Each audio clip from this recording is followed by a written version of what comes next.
and gentlemen, welcome to the Co-optional Podcast here on the 11th of July 2017. We have survived Independence Day, the day of explosives and barbecue. Holy shit. We do every time. I have never lived in an area where it felt more like maybe those were bombs. Like I was surrounded by houses where people were on their roofs shooting off very illegal fireworks. And I was like, have you never lived in the city before? I live? I've never lived in the ghetto before. You missing out. That's most fun. That's most fun. It got so real. I was like, maybe you know what? I think I'm just going to enjoy it. I think I'm just going to grab some wine, go outside and enjoy the show. Walked outside. I walked outside. A firework went off that was so loud I almost shit myself. And I was like, never mind. Went back inside. I'm pretty sure fireworks are illegal in the state, but they're not in South Carolina. So everyone just drives like 20 minutes that way, gets all their fireworks from the millions of stores that are literally on the border there that says, hey, come buy fireworks, and just brings them back. And there's so many of them. Nobody cares. Like, no, yeah. I don't think anyone's been arrested for it or anything. It just... I think they're illegal in Washington, but they're very legal in Oregon. So we always have people who come over to Oregon to buy them. Yeah. I actually lived in Kansas because that's where I was raised, and it was illegal in the city, but outside the city you could shoot them off, and so you could go buy them and shoot them off. Well, my parents lived next to my grandparents, and my parents were in the city, but my grandparents were in the country. What? Yeah, and they were like right on the border. Yeah, they were right on the border. So we were shooting them off at my mom's house, and then the cops started pulling up. So we ran over to my grandpa's house and started shooting them off again. And they couldn't do anything about it because technically it wasn't in the city limits. That seems like a lapse in, I don't know, social judgment. Yeah, something's wrong there. I don't know. Kansas. Of all of the many laws this country does have, the fireworks laws are some of the stupidest and most inconsistent. They're just like really, and nobody like the cares. weed laws, man. Yeah, don't let them bring you down, man. How come you fireworks can go to war weed before you can drink, man? I mean, Don't that's tell a me what I great can smoke and set off, yes. man. Explosives Jeez. and drugs. That what could go wrong? Yeah, maybe. I believe there's actually a government agency about that. Explosives and drugs. Yeah. Wrong, incorrect. No explosives and drugs. Nope. Can I make a new CSI show about that? CSI explosives and drugs. Yeah, I'd watch the hell out of that. Hell yeah. So would I. It's like those are our two sole priorities. Any other crime, even ones we come across, we ignore completely. It's like, sir, he was just murdered. Was it explosive or drugs? Yes. Neither. No, I don't care. This is not our. This That's is out not of my our authority, jurisdiction. not our purview. And then he walks away and an explosion happens, but he doesn't look The back. explosive house behind him. Yeah, perfect. We just made a brand new series. You guys got it all wrong. All wrong. That's when he lifts up the sunglasses and he's like, that's when I guess I need to blow this joint. And then he God, it's a all double pun. It's the rare double pun. Oh, Jesus. Now that's Love a it. show. What is going on, Hollywood? Call us. We'll do it. Oh, man.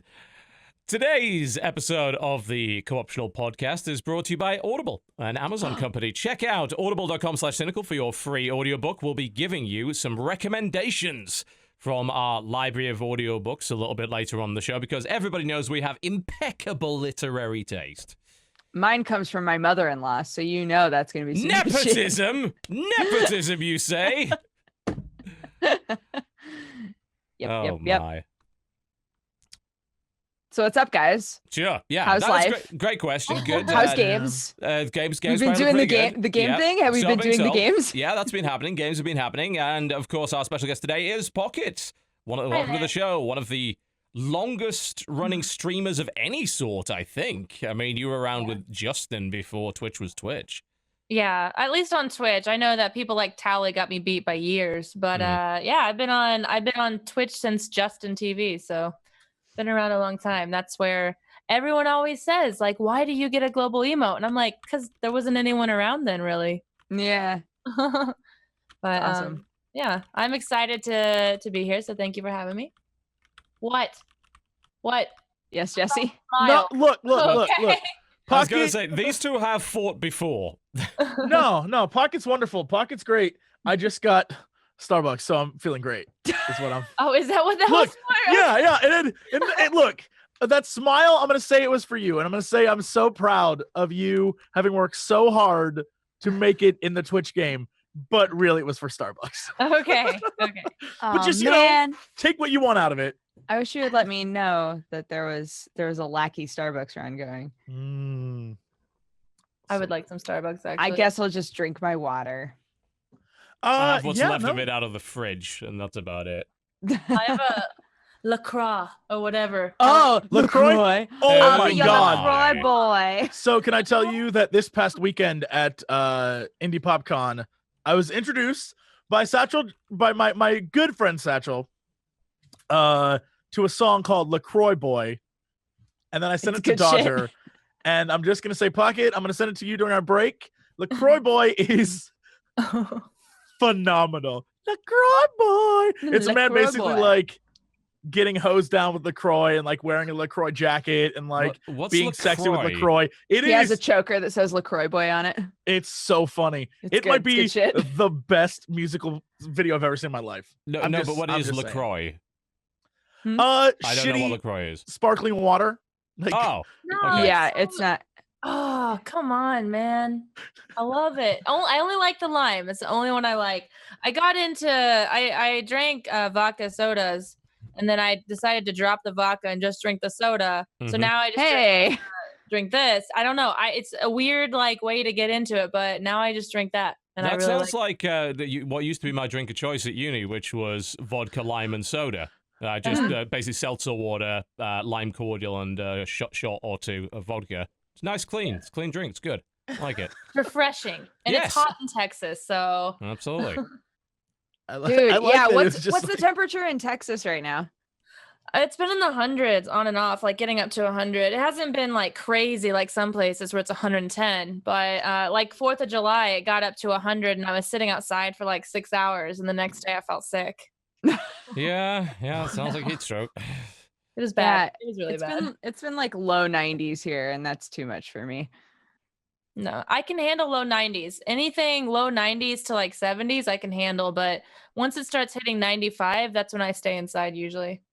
It's just easier. Oh, you lot have been having a lovely time. We have had, not only have we definitely gone over 100 Fahrenheit multiple times over the last week, we've had a random heat lightning and out of nowhere, giant Time out. storms. What is heat lightning? Time out. Heat What the lightning. fuck is heat lightning? Oh, like heat storms. Yeah. What? What? There's No. no- It'll be hot Yes. and it'll No. just lightning everywhere. Yeah, It won't thunder. and it'll it be won't, it'll just everywhere, lightning. and it'll just, What? it won't stop. It is That's constant not- lightning, no rain. No It is a storm, thing. just lightning. No. What It's like when the people. fuck? This is like when people That's some said, "Have you ever anime heard of thunder snow?" And I was like, "What the fuck is thunder snow?" It's a thing. You don't It's know over, what guys. heat Guys, it's lightning over. is? Have you It's- go to it's over. Kansas? Kansas has heat lightning all the time. It'll just It's be over. like billowing clouds of lightning, and it won't be just like in the clouds lightning. It'll be the ones that shoot down. I'm trying to find you a good video of an I'm example Googling of it. heat lightning. Heat lightning. Remember for years when scientists were like, "We're at the tipping point, people. We have to watch ourselves, or else it's over." I think we're beyond it. Heat lightning, thunder, snow. We're fucked. It's over. Because I'm looking at the videos and it's like, oh, incredible heat lightning stuff. But like, dude, this is pansy stuff compared to what we just got over the last week. Like, I went outside on the back deck, and because I'd noticed like this looks a bit odd. I had the blinds closed, but I was noticing all this light coming from outside. And I was like, I don't hear thunder. I walk out there and I look in the sky and it's just constant lightning. Yeah. For like an hour. It's apparently also called silent lightning, which I think is scary. Yeah. Yeah. It's pretty terrifying because I used to have to drive home in it 45 minutes and it would just be lightning all around you. And some of it would be like really close to you while you're driving.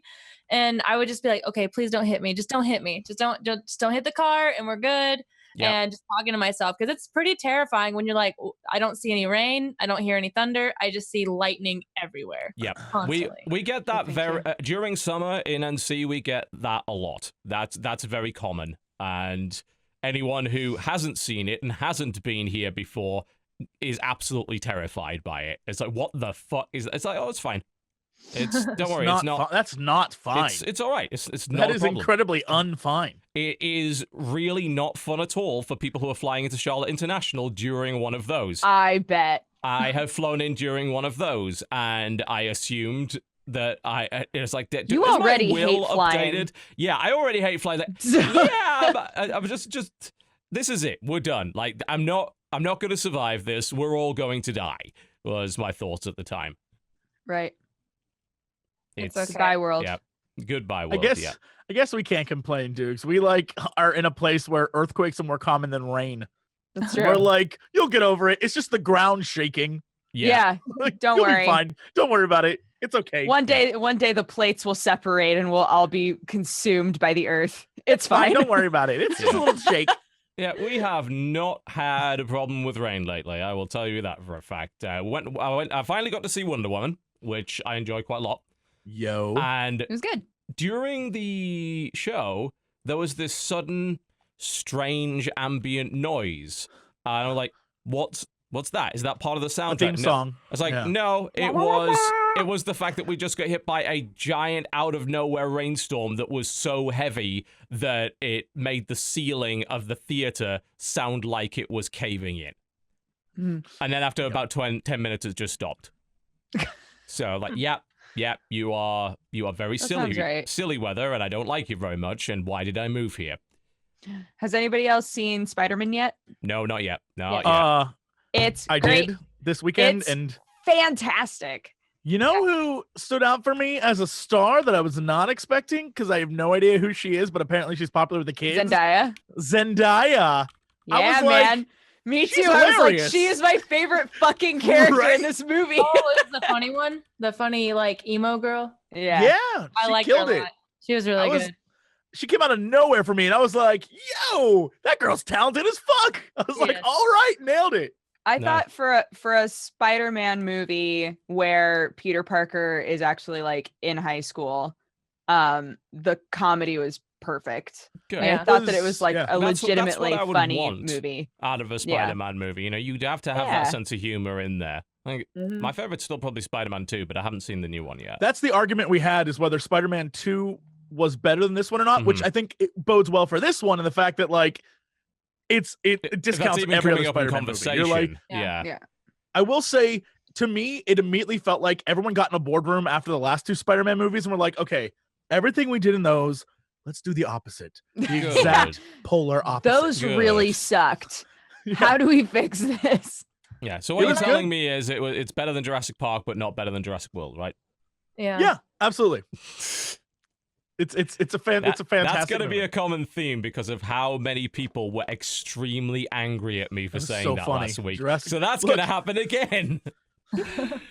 I think that for me, it was one of those, like, I actually enjoyed this more than most of the Marvel movies. I think the only one I really enjoyed more than this was Iron Man 1. Like, I just didn't really, I enjoyed them. I found them entertaining, but this one I just liked overall. And I think like, we talked, or I guess like Jesse, Brooke and I talked about before, is like, it didn't have a lot of like lead in. It didn't do a lot of the backstory because it's like, it's assumed that we already know that if we're watching Spider-Man. Yeah. It's like we don't need yet another origin story. Like, how many times are you going to do that kind of thing? I thought that was really nice too. Yeah. Whereas with comparison to Wonder Woman, which does have a pretty major origin story, that is actually kind of important because we haven't heard that 5,000 times. You know, for those of us who are really casual comic book readers, like, we probably don't know the ins and outs of that.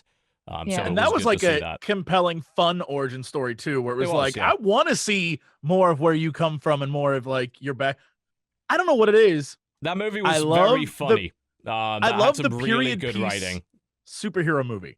Yeah. Like the superhero movie that's in a different time besides like 2017. There's something super charming about those. Yeah.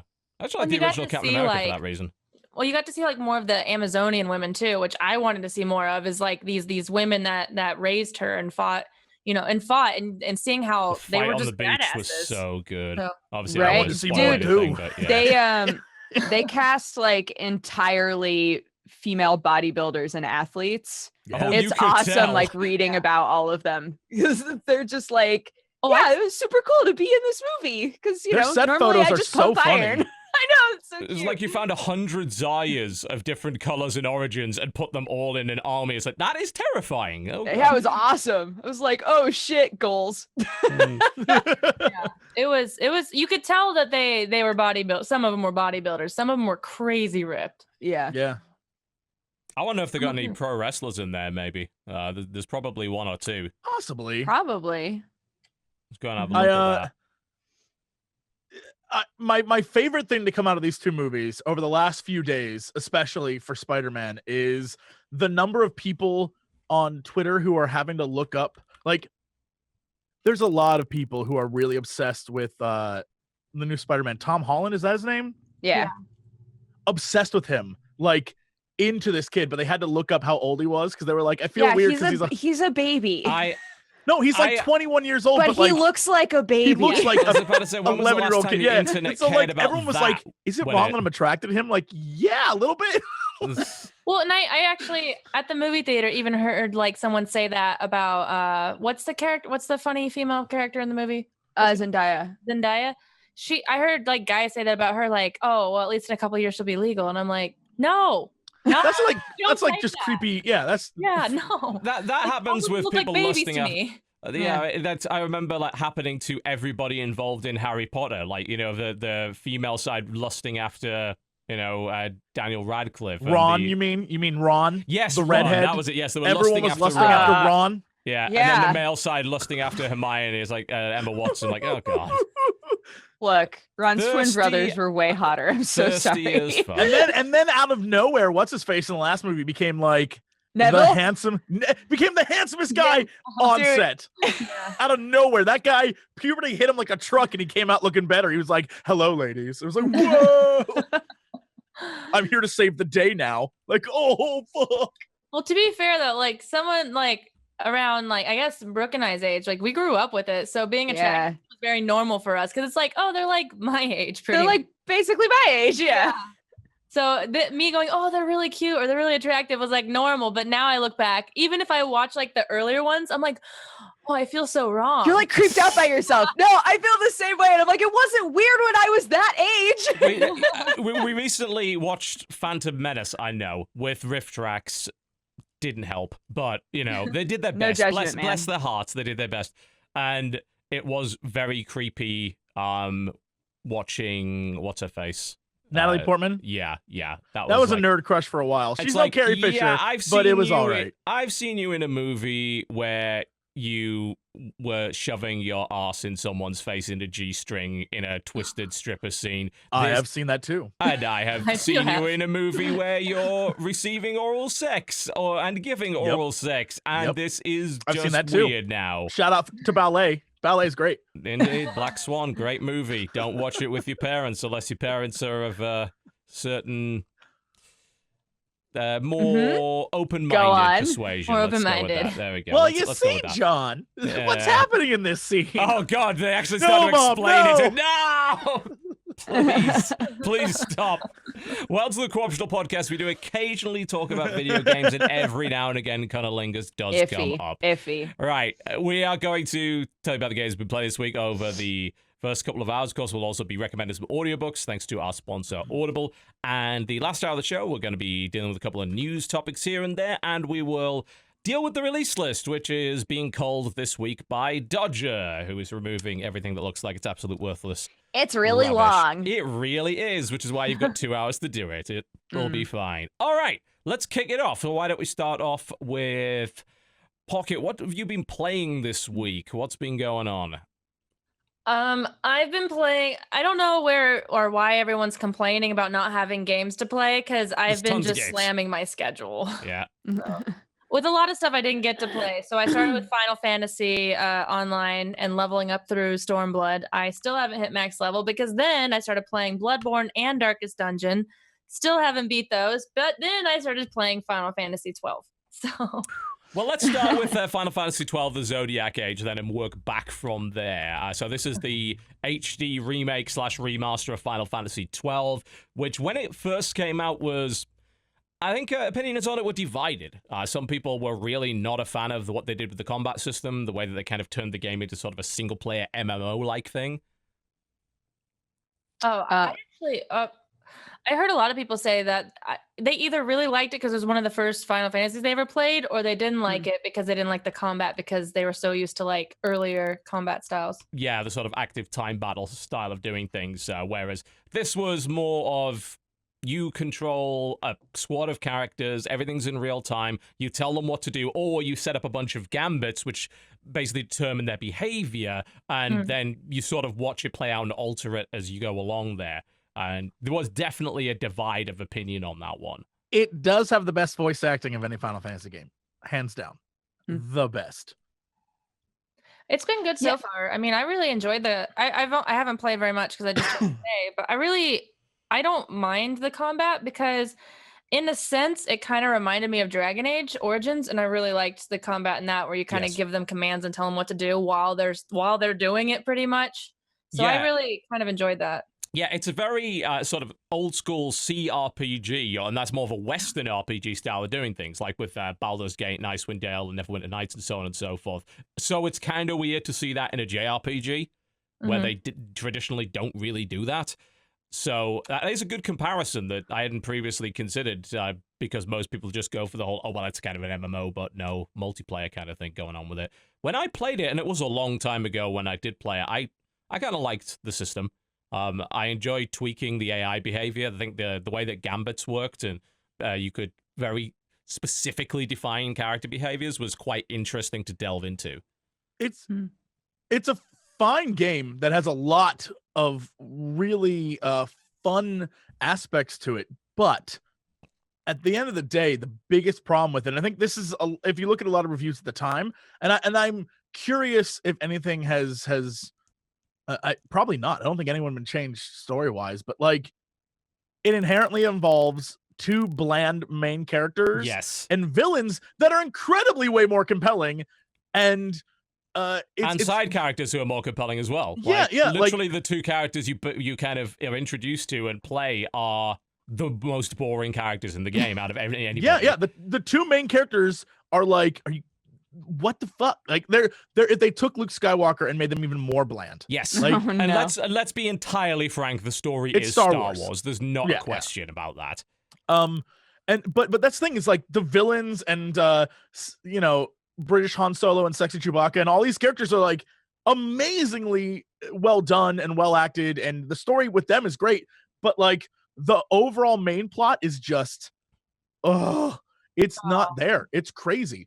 Which is, it's interesting for a Final Fantasy game to not do what it usually does, which is, this is, I think, maybe the first time they did this, where they didn't make it about like, and then he became a god, and then all these, it's not that. It's much more political and much more, it's much more like Tactics, Final Fantasy Tactics, than it is any other Final Fantasy game. Yeah, you're right. But it's the same world. It's the same world, so. Speaking of the voices, apparently one of the things that people are finding about the remaster that is like really, really cool is that when the game was originally made, the voice acting was fantastic, but it was compressed a lot. So it didn't sound great. Like the acting was there, but the sound quality wasn't great. And now with the remaster, they don't have to compress it. So it sounds incredible. Awesome. It was a really big game to cram onto a DVD, honestly. The amount of content for that, it was ridiculous. So being able to throw onto a Blu-ray now makes a huge difference, I think. I don't know. I hope it's better than I think now, because I didn't like 10 at first and I quit before I got to like the main story. And it's interesting because to feel the need to want to turn someone into a god by the end is interesting, because I feel like that's what 10 kind of did as well, but they did a really good job at having this character and then having the world fall down around him pretty much, and then he realizes why everyone's so depressed, I guess, so sad. And the 10, I don't want to spoil it in case anyone wants to play, but the 10 story I thought was phenomenal once I actually gave it a chance, because I hated the main characters so much at first. Oh yeah, I hated Titus completely. It's like this guy is awful. I liked Orin and Lulu. They were fun. But yeah, main character. I like Lulu too. Girl got belts. I think belts. Pocket, you will love. She had belts. Her whole dress was belts. It was all belts. Yeah, she had a lot of belts. Fair enough. I think Pocket, you will love the relationship between Fran and I'm trying to think of and Baltier. I think you'd like the two of them. They're like the most compelling part of the game, and then their storyline is super exciting. Yeah, and then the judges. Shout out to the judges in Final Fantasy 12 for being the most interesting damn things in the game. Also, the fucking costumes and masks on the judges are so amazing. cool. I love those. Which, if you got the collectors, the new collectors, I was very that's what it tempted came to with. get that collector's edition just for those. Yeah. I ended up not doing that, but I'm like, those... I'm hoping they just bring some... maybe one of the higher quality collectibles and replica companies maybe make some judge stuff. Because man, I I'd would be down definitely for buy that. that. Yeah. Yeah, those That are would be cool. pretty cool. Which I think is one of the most compelling reasons for me to keep, even though I hate it, I keep going back to 14 because I'm like, I want to see how these judge dudes play out because they're literally ripoffs of the 12 judges. Like the Final Fantasy 12 judges, they're direct, like they almost look the exact same. And I'm like, who are you? And what do you do? And now I want to see more of you. So it's a slog, but I'm like, F it. All right, I'll do it. Story of my life. Things I do for story. You really do. You will walk through fire for story, which I will never understand. Like I don't want to work for a story. Like if I want a story, I can listen to an audiobook from Audible, our sponsor. Or I can go watch a movie and it's not going to require me to do a bunch of stuff I don't like in order to get the story. So in video games, I find it very, very hard to go through things I'm clearly not compelled by in order to get to story. Was it 13 that came out that so many people I think that was the one I just couldn't get into with Lightning? Yes. Oh yes. Yeah. No, don't worry. You and everyone else. People were like, if you just play halfway through it gets better. And I'm like, if you just play 20 hours, like, no, I'm not gonna do that. I have better things. I'm gonna let you know they lied to you. Don't listen to them. It doesn't get better. It does not. Having gone through all of the games, it doesn't get better. I'm making a PSA that's like it doesn't get better. Final Fantasy 13. I quite enjoyed what I played of 13 too. I thought that was a much better game. It's the best one of the three. Yeah. I'm not gonna play halfway through a game just in the hopes that it gets better. Absolutely it's just like a book. not. I'm not gonna read halfway through just to hope the last half is good. I'm just gonna put it down. Yeah. Your product actually has to be engaging from the word go in some way. And if it's not, you failed. It's that simple. You've made a bad product. I don't care if the last part could be the best fucking thing in the universe. If no one's compelled to get there, it doesn't matter. Yeah. I think the biggest sin with Final Fantasy 13, I think this is a sin for all stories, movies, books, whatever. When the opening of your game, or even the instruction book, it's like, many years ago, the Falsey created the Lussie, and then it's just words, gibberish. You're like, fuck just does any of this giant mean? exposition dump, like boom, lore. Like I don't have any context for any of this. And none of it means anything, and you're like, what is this for? That's when you lose me. I'm like, you've built nothing. You've done no world building. I do not care about any of this. I'm supposed to? Nah, fuck you. I'm out. Yeah. That's what 12 does, though. That's what 12 does. And I'm sitting there reading it like, I'm not going to remember any of this. Well, 12 is interesting in that it takes place in the exact same world, just at a different time as Final Fantasy Tactics and Vagrant Story. Oh. So there's a lot of connection between the two. So if you play Tactics, then you go into it with like an understanding, I guess. You'll understand more, but it isn't like a direct connection because it takes place in a different time period, but it's the same world.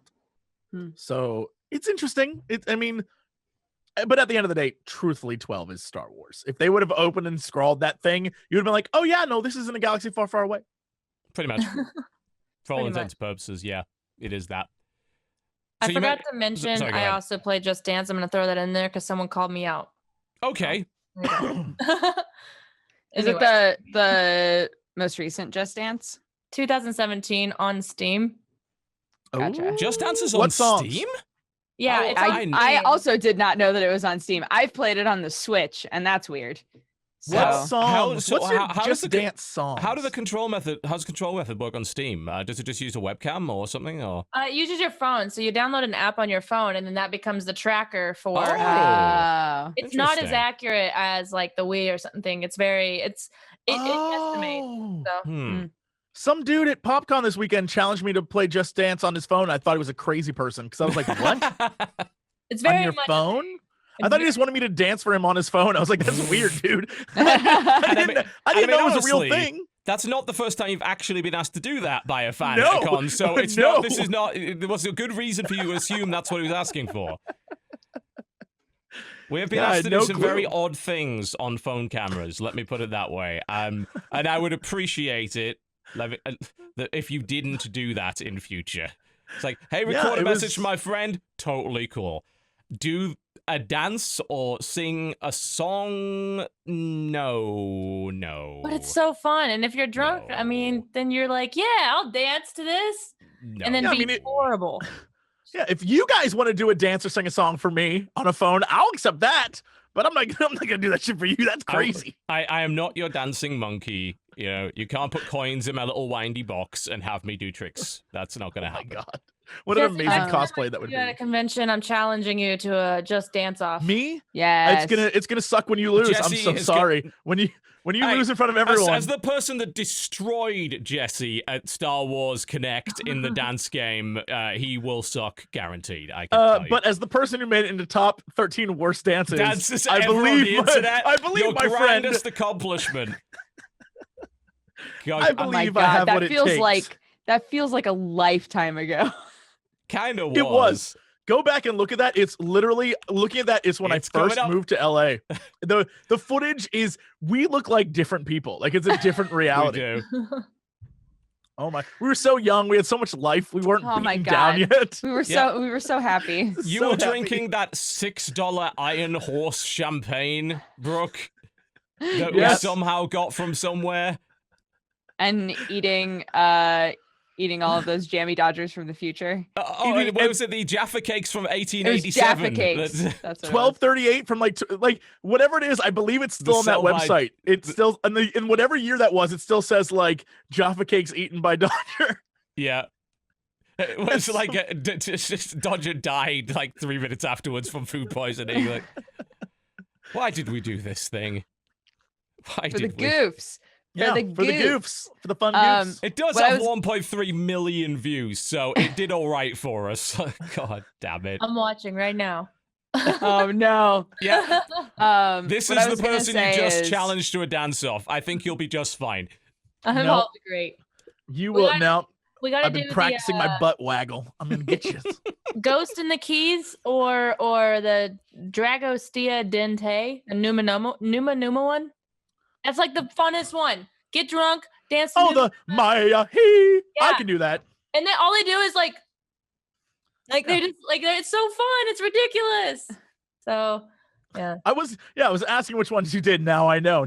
They're the weirdest songs. Maya ho. They're so fun though. I mean, this was like for my sub days, so I drink, I have fun, and the problem I have is I'm afraid to start it because I don't stop when I should. I do 4+ hours and then I'm just dead exhausted. So oh my god. I'm mesmerized by this video. I'm wondering what Me the fuck too. we were doing. What the fuck? Oh god, we just that. Look, alcohol was involved. That's all you need to know. That's all you need to know. Cheap, very cheap alcohol. Very cheap. And the world's best funnel cake, which was not. So that was so funny. I can't believe we just ordered from the pier. We ordered food. We ordered from delivery the funnel pier. cake. God, we were idiots. Oh god.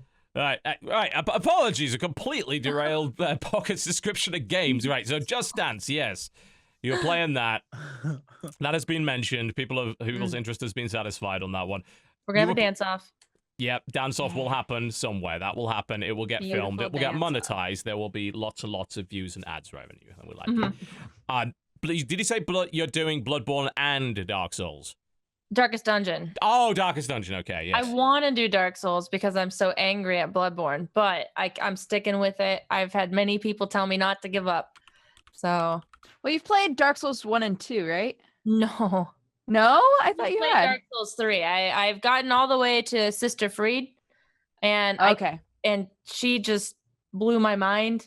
So I kind of was like, okay, I'm just gonna put down the DLCs now too, and I'm gonna go back to Dark Souls to beat Nameless King, Sister Freed, and then the second DLC, maybe beat it. I don't know, maybe, and then hopefully start a new game. But no, right now I'm in Bloodborne because people are like, the story's great.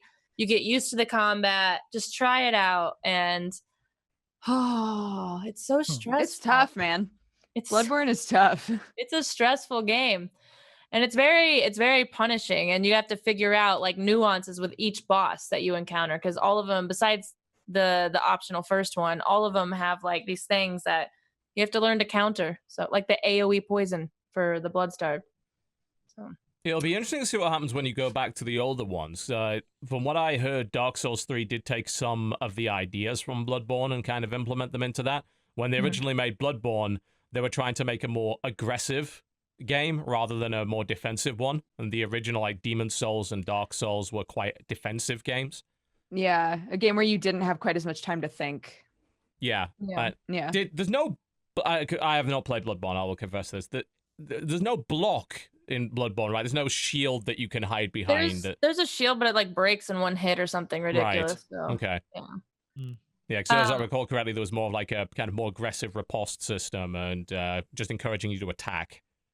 Oh yeah, you have to be super aggressive in that, and then the more aggressive you are, and the more you learn to parry as well. I mean, the better you do in the end.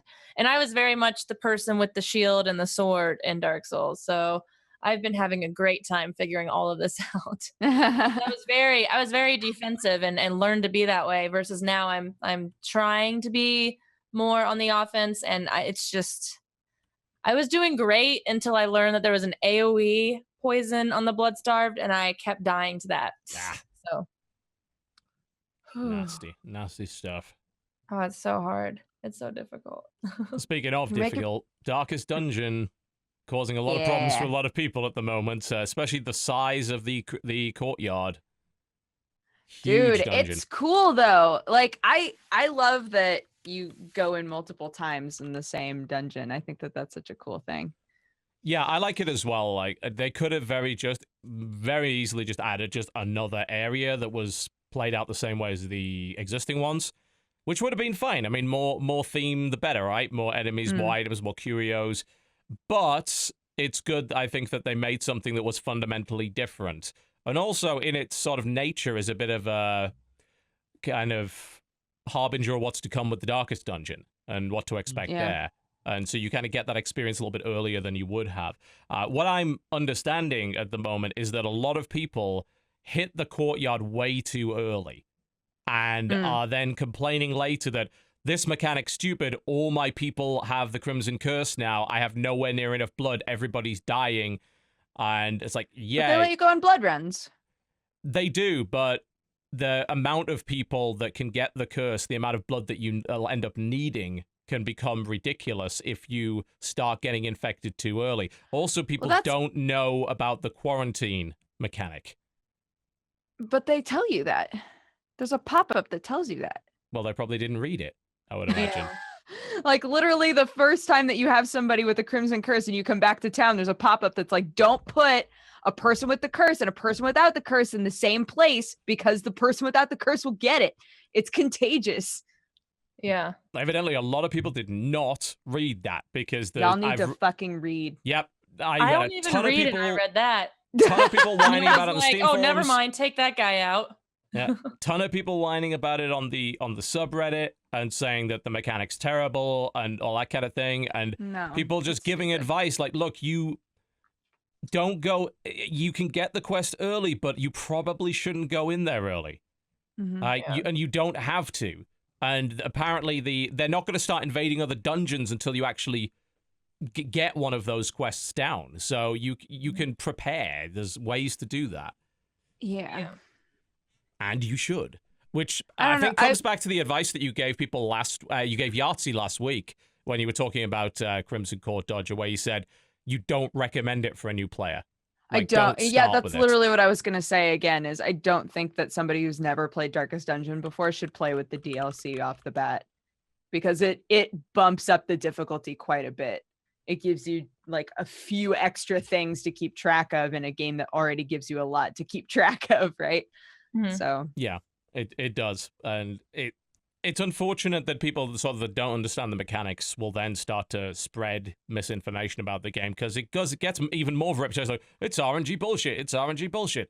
There are random elements to it, but they are all completely transparent. They're all displayed for you. That information is given to you. Honestly, yeah, the only thing that the game doesn't tell you is the turn order. Yeah. And it's like, I'm cool with that. Yeah, you're right. It would be nice if it did that. I'm okay because you with can it, calculate though. it yourself, but it would be nice if it just had a ready indicator. But it's different. Every turn, it's re-rolled. So it's different every time. Right. But it is based on your speed stat, right? Yeah, it's like your speed stat is like a modifier. So it rolls a d4, I think, and then adds your speed. Yeah. I'm like, just I'm sorry. I'm reading the Steam reviews. I restarted the tutorial twice and I died to the man. Thumbs down. This game sucks. Oh. Hey, you know that they did nerf that encounter because when the game first, I think, came out in early access, that encounter did actually kill quite a few people. Oh, trust me, I remember that. And I went, this guy's really hard. And then I went through and restarted when Crimson Court came out. And I was like, this guy is really easy now. Yeah. They hit him with the nerf bat hard. Like, yeah. They nerfed a lot of stuff that was in the original or the alpha, I noticed. And I'm just like, wow, this is, I mean, they also nerfed a lot of the people that you can choose, but like not the Crusader, the Hellion. That is a lot more nerfed They than just alpha. nerfed the Joker in a major way because people had a 3 Joker setup was apparently basically unkillable. And because you had so much stress reduction, stress ceased to become a factor of any description. That's when you go, thank you, JP. Yeah, thanks, JP. Yeah, hashtag blame JP for and pretty much everything. I mean, I just mostly follow that philosophy in my life, and it's worked out pretty well so far. That one's a lot less stressful for me. I think Dodger and I talked about this. It's a lot less stressful for me. Darkest Dungeon is like, yeah, sometimes you die, but at least you have a chance to like think about what your best course of action is. You can pause and be like, okay, well, you can spend as much time as you want thinking about it. I find that very compelling and very satisfying to do. Yeah. So versus Bloodborne, you're just like, I think I'm dead. Yep, I'm dead. Cool. Yeah. I don't know what happened. A but... lot of dexterity involved in that thing, and they're not gonna fucking wait for you. Yeah, no pause. There's no pause button. Nope, no, there was not. None of the Souls games have had one, I don't believe. Yeah. It's pretty rough. Yeah. Yeah. Oh, and then I mean, I guess the last thing I played was Final Fantasy, leveling up for the first time ever, and then going to Stormblood. So You're white mage, right?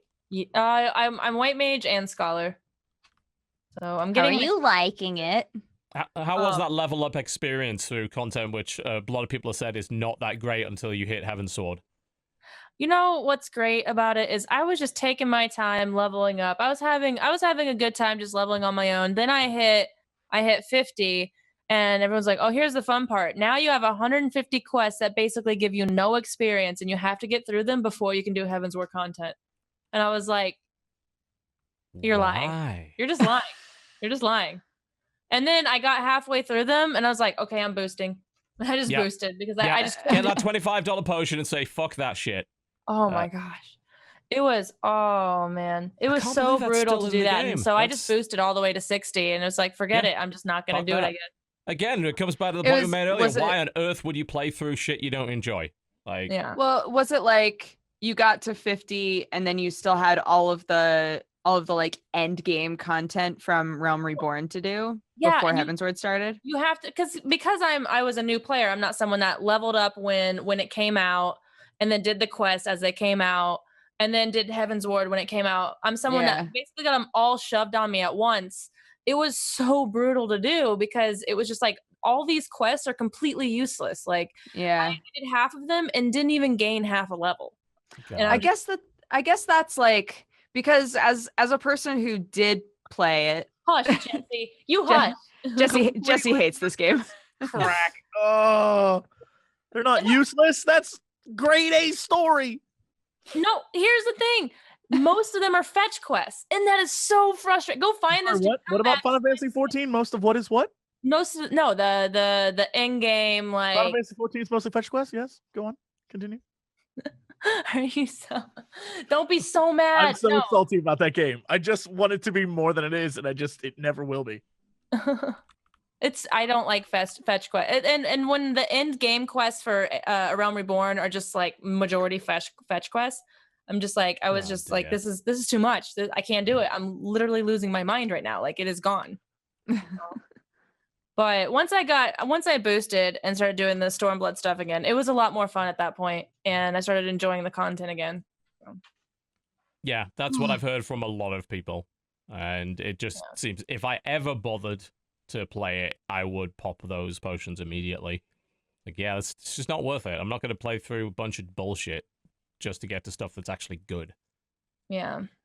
It's good for people who got to play through it all when it came out, but it's bad for people who want to get into the game and don't want to be overwhelmed with something while also trying to meet up with their friends at endgame. So. Yeah, that's what I was going to say is like, they've been really good about making sure that your subscription means that there are constant like story patches and like raids and things that come out. But I can see how that would mean that a new player coming in would just be like, there is so much shit for me to do to get like story wise to get to the point that I need to get at right now. Because they just keep adding stuff, you know, which is really good for players who are playing at the time, like I was, but not as good for a player who's just now starting. Yeah. Oh man, I like the game though. I like that it's you know still has like the weebness to it, but it's not so over the top like a lot of games that come out of Asia, which I like the kind of combo of both. And also the characters are great. A lot of the main characters that go through the story, even in Stormblood, are great. That's why I'm actually working on a cosplay for Lise because I really liked her a lot. Yeah. And oh my gosh, and the boss fights are just so phenomenal. The PvP sucks, but the boss fights for PvPs, they're just great. They're great. And I really like that. I usually don't get into PvE because I'm a competitive gamer. I love competitive games, but I love the music. I love the mechanics. I love everything about it. I love stressing out as a healer. So it's great. Yeah, there is something really satisfying about being like, oh my God, that person's gonna fucking die. And then you save them. Yeah. You're like, yes. That's when you get the double Medica going up with 2 white mages and you're like, yeah, we did it. We're so good. Or you freak out because one thing that I just absolutely love, I don't know what boss fight it is, but it's where like laser grids are just everywhere. And as a healer, you're sitting there casting, you're like, oh wait, I need to move. Oh wait, I need to move again. Yeah. Oh my God, they're dying. I need to move. And it's just, it's so fun. Mm-hmm. It was so fun. So that's why I play Bloodborne and Darkest Dungeon. I like stressing out apparently. So stress compelling. It's the discussion of whether games need to be fun keeps popping up, and I don't know why it keeps popping up, honestly. We're going to get onto that donkey video later, actually, in the 3rd hour of the show. There's the one thing in that I disagreed with him on was the quote he used from Nintendo. It said, if games aren't fun, why bother? I'm like, that doesn't apply to any other medium. Like, it's like, I don't necessarily go to a movie and expect it to be fun, or read a book and expect it to be fun. But it's going to make me feel something. You know, it's going to be compelling. Because if it doesn't make you feel anything, then what's the point? You know, I would argue, though, there's some movies that you go to and you're like, I should have walked out like halfway, at least halfway through that. Totally, Can I just mention like Splice? Anyone seen I've never seen that. Adrian Brody? Nope, you can mention it though. With the weird monster girl. Yeah, Monster Girl Turn Man. Nope. That was the worst movie. And I'm like, I should have just left. I hate this. And I want my money back, but I watched all of it. And now I can't unsee any of what I just... Oh, it's so bad. It's like one of those, like, if I'm not enjoying this, I need to leave. Right. So. Pretty much. Yeah, I don't see people walk out that often during movies anymore. I think probably because they do cost quite a lot of fucking money, so you're not necessarily going to want to waste it, but there are definitely a couple. I think I saw Jonah Hex, and I'm pretty sure half the people in the audience had walked out by halfway through. And I thought, it's much better than Jurassic Park, but not quite as good as Jurassic World. So is that your scale right there? Is that the scale? Yeah, of that's basically how I judge movies. The worst movie in the world is Jurassic Park, and you've got Jurassic World at the top there. Everything else falls somewhere in between those two. I'm gonna go ahead and side with all the comments that are gonna be offended by this and say Jurassic Park was amazing. Okay. Thank you, Pocket. Thank you for joining the correct side. It was amazing. You all be on the wrong side of history. I mean, it was very inaccurate. Velociraptors are not 10 feet tall. They were actually like 5 feet tall, 9 feet long. But I mean, we're not going to go into the logistics of why these dinosaurs were technically incorrect, but they were very scary still. Also, they probably had feathers, but we're not going to go into why it was incorrect. Well, I mean, it was a Unix scary. system, and I did know that. So, oh god.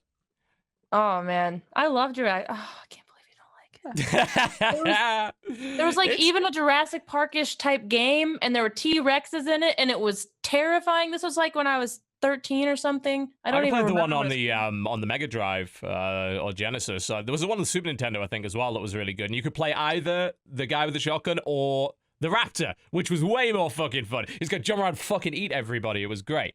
It's Absolutely also less awesome. scary when you play the raptor versus a guy with a shotgun. True. So. I'm convinced. I was about to say I would love a game that was We're back. He's like, man, Jurassic Park sucked, but he actually watched We're Back. And now a bunch of people are going to be really upset because We're Back is also a fantastic movie. And I was about to mention, like, hey, it'd be great. Wouldn't it be a great kind of game if you had an Alien versus Predator thing with humans versus dinosaurs? And I realized, oh, that already has existed in multiple games. Yeah, that's what Primal Carnage was, and which was actually a lot of fun. Ark was amazing though, with the whole survive on this planet and there's dinosaurs, and then like you're running around and you're naked with your little pickaxe or whatever you have, and then you just hear stomping. And then you hear Stomp running, and then you turn around, and there's just a giant T-Rex just right in your face, and you're dead. I mean, that was such a great feeling. That's that game has got a little bit of flack as of late because they've now they say they're out of early access. They like doubled their price. Oh yeah, I heard about. I don't necessarily agree with that, but yeah, that's pissed people off. I mean, firstly, this is a game that released paid DLC during early access, which is something of a no-no. The reason they had to do it was because they just paid out a huge amount in a lawsuit, and if they didn't charge for this content, they were going to go under. But still, you have to say as a consumer, what the fuck are you doing selling expansion content when your game's not out yet? That's kind of ridiculous. And now, of course, the game is not it's not in a perfect state. It still runs like crap on a lot of systems. It's still got a lot of bugs in it. And it's like, oh well, it's not early access now, and it costs $60. Like, yeah, I don't know if I agree with that. I mean, they have the right to do it. Obviously, they can set whatever price they want, but there's a sour taste in the mouth on that one. I mean, besides this, I think 40 would have been okay because there's a lot of stuff in that game now compared to when it first came out. There's a lot of stuff that they added to that game, and it's a lot of fun. I really love it. It does need to be optimized a lot better, but I think every single one of these open world survival games need to be optimized better. Without a doubt. Anyone's found it. Rust needs to be optimized, all of them. They're all busted. The one that runs the best, unless you count Don't Starve, which isn't like 3D, is the Division survival mode. They put the survival DLC that they put into the Division runs beautifully because the Snowdrop engine also runs beautifully. And that was a nice, complete experience when they brought that out. And it's a real shame they didn't release that as a standalone package because I really think it would have done very well. Problem is, you had to have the Division to play it, so nobody wants to go back to the Division, unsurprisingly. It's a shame. Oh, when someone's like, what Pokket is willing to grind is very inconsistent. It's true. Sure. Brooke might remember this because Strippin played with me as well as Wish and a bunch of other streamers. I spent like 8 hours taming a dinosaur when that first came out. 8. That was like my whole. You guys were fucking like addicted. Yeah, it was lot went too hard far. on that game back it then, was if I recall. so crazy. I was like, "What are you guys doing?" And Sam was like, "Well, we've spent the last few hours just feeding this dinosaur while it's unconscious because when it wakes up, it'll be ours. We'll definitely have it." I was like, "What the fuck?" I really do think, as much as I am not into these early access survival games, because again, they're all broken and all run like shit and half of them don't get finished, I think maybe they capture the old feeling we used to get when we first started playing MMOs, like that feeling of exploration and like discovery. And I think that's maybe why they're so compelling for a lot of people. Well, it's also an achievement when you knock the first like dinosaur you knock out, even if it's a dodo, you're like, oh, I knocked it out. I'm going to feed it. Now it's mine. And then you move your way up and you finally knock out a T-Rex. And then it's just like, oh my gosh, I have a T-Rex in a game. and you ride it around and you kill stuff with it. And it's just so rewarding feeling. And then it dies and like a part of you dies inside with it. So I couldn't. Any game like that in which you permanently lose stuff. I played Eve for a while, and that was enough for me for life on games where you can lose stuff. It's like, nope, I don't have the time for this. I don't want to do that anymore. I think that's why I eventually quit. As I was like, I just keep losing stuff that I spent 16 hours getting this stuff, and it's all gone, just all gone. So I had to quit. Yeah. That's such a fun game, though. I say it as if it's gone, but yeah. Yeah. But like the feel of when it first came out is gone. Yeah, that's gone. So and I'll never get it back. Well, I mean, I think that's why people buy under the latest and greatest early access survival game, don't they? Because they want to recapture that feeling. They want to get it back, so they chase it. Yeah, and I think that's why they keep doing well. Although PUBG it is an amazing battle royale type game. It's the best easily, and I've played all of them, and that seems to be the impression I've got about it. I still haven't played it yet, mostly because again I just don't play early access games, and it's still got a lot of optimization problems from what I've seen. I mean, I watch people stream it because it's fun to watch them stream it. I don't want to play it myself until they've really fixed it. But they apparently put it on a big sort of roadmap to getting it out of early access this year. I can't remember which month it was, maybe September, that they're going to take it out of early access. So what I'm hoping they do is that before that, their focus is optimize this fucking thing so it runs properly. Because as you've mentioned time and again, so few people do that properly. You should try it soon. Apparently they fixed a lot. One of my friends reached out to me. He's like, the game plays a lot better than when it first came out, and like when I was playing. And it already played better than like H1 and others. In my opinion, it played better than those two because I had terrible experiences. But I already enjoyed it a lot. And then now with some of the fixes going through, I've been debating getting back into it, but I think that might be a bad idea because I went ham in that like I did in Ark. So I was like, I need to kind of stop because I'm playing too much. Yeah. Man, the King of the Kill versus PlayerUnknown Battlegrounds thing is such an interesting story. Like watching King of the Kill explode in popularity. But what's interesting about it is that, yeah, the population definitely took a dip as a result of people migrating, but it still has 76,000 people playing right now. It's still doing fine, it's honestly. It's still one of the biggest games games in the world. Like, it's huge. And a 24-hour peak was 145,000 concurrent. That's fucking massive. Damn. So, yeah, King of the Kill is by no means dead. It's actually the 4th ranked Steam game right now, under the 3rd ranked one, which is PlayerUnknown Battlegrounds. But the difference between the two, the top 3 Steam games like Counter-Strike Global Offensive, which has 500,000 people currently playing right as I speak, 500,000 currently playing Dota 2, 230,000 currently playing PlayerUnknown, and then 76,000 currently playing King of the Kill, and that's the 4th place game. There's just a massive gap between those top 3 and everything else. But that does not mean that game is doing poorly. It's not. It absolutely is not. Oh, I'm just saying that. It was too arcade, way too arcadey. Too arcadey, yeah. And I think that's why Battlegrounds is doing so well, is because it goes off the Arma system, and I love DayZ. I didn't really play Arma, but I loved DayZ. I loved the shooting in it a lot. And when I got that feeling, I hated H1. When I got that feeling in a game like Pub Battlegrounds, I was finally satisfied with, okay, this is great. I got the kind of shooting I want, and I got the map that I want, and it was just a lot of fun. So I think a lot of people like Mr. Grimm's and Anthony, who are absolutely killing it right now, literally.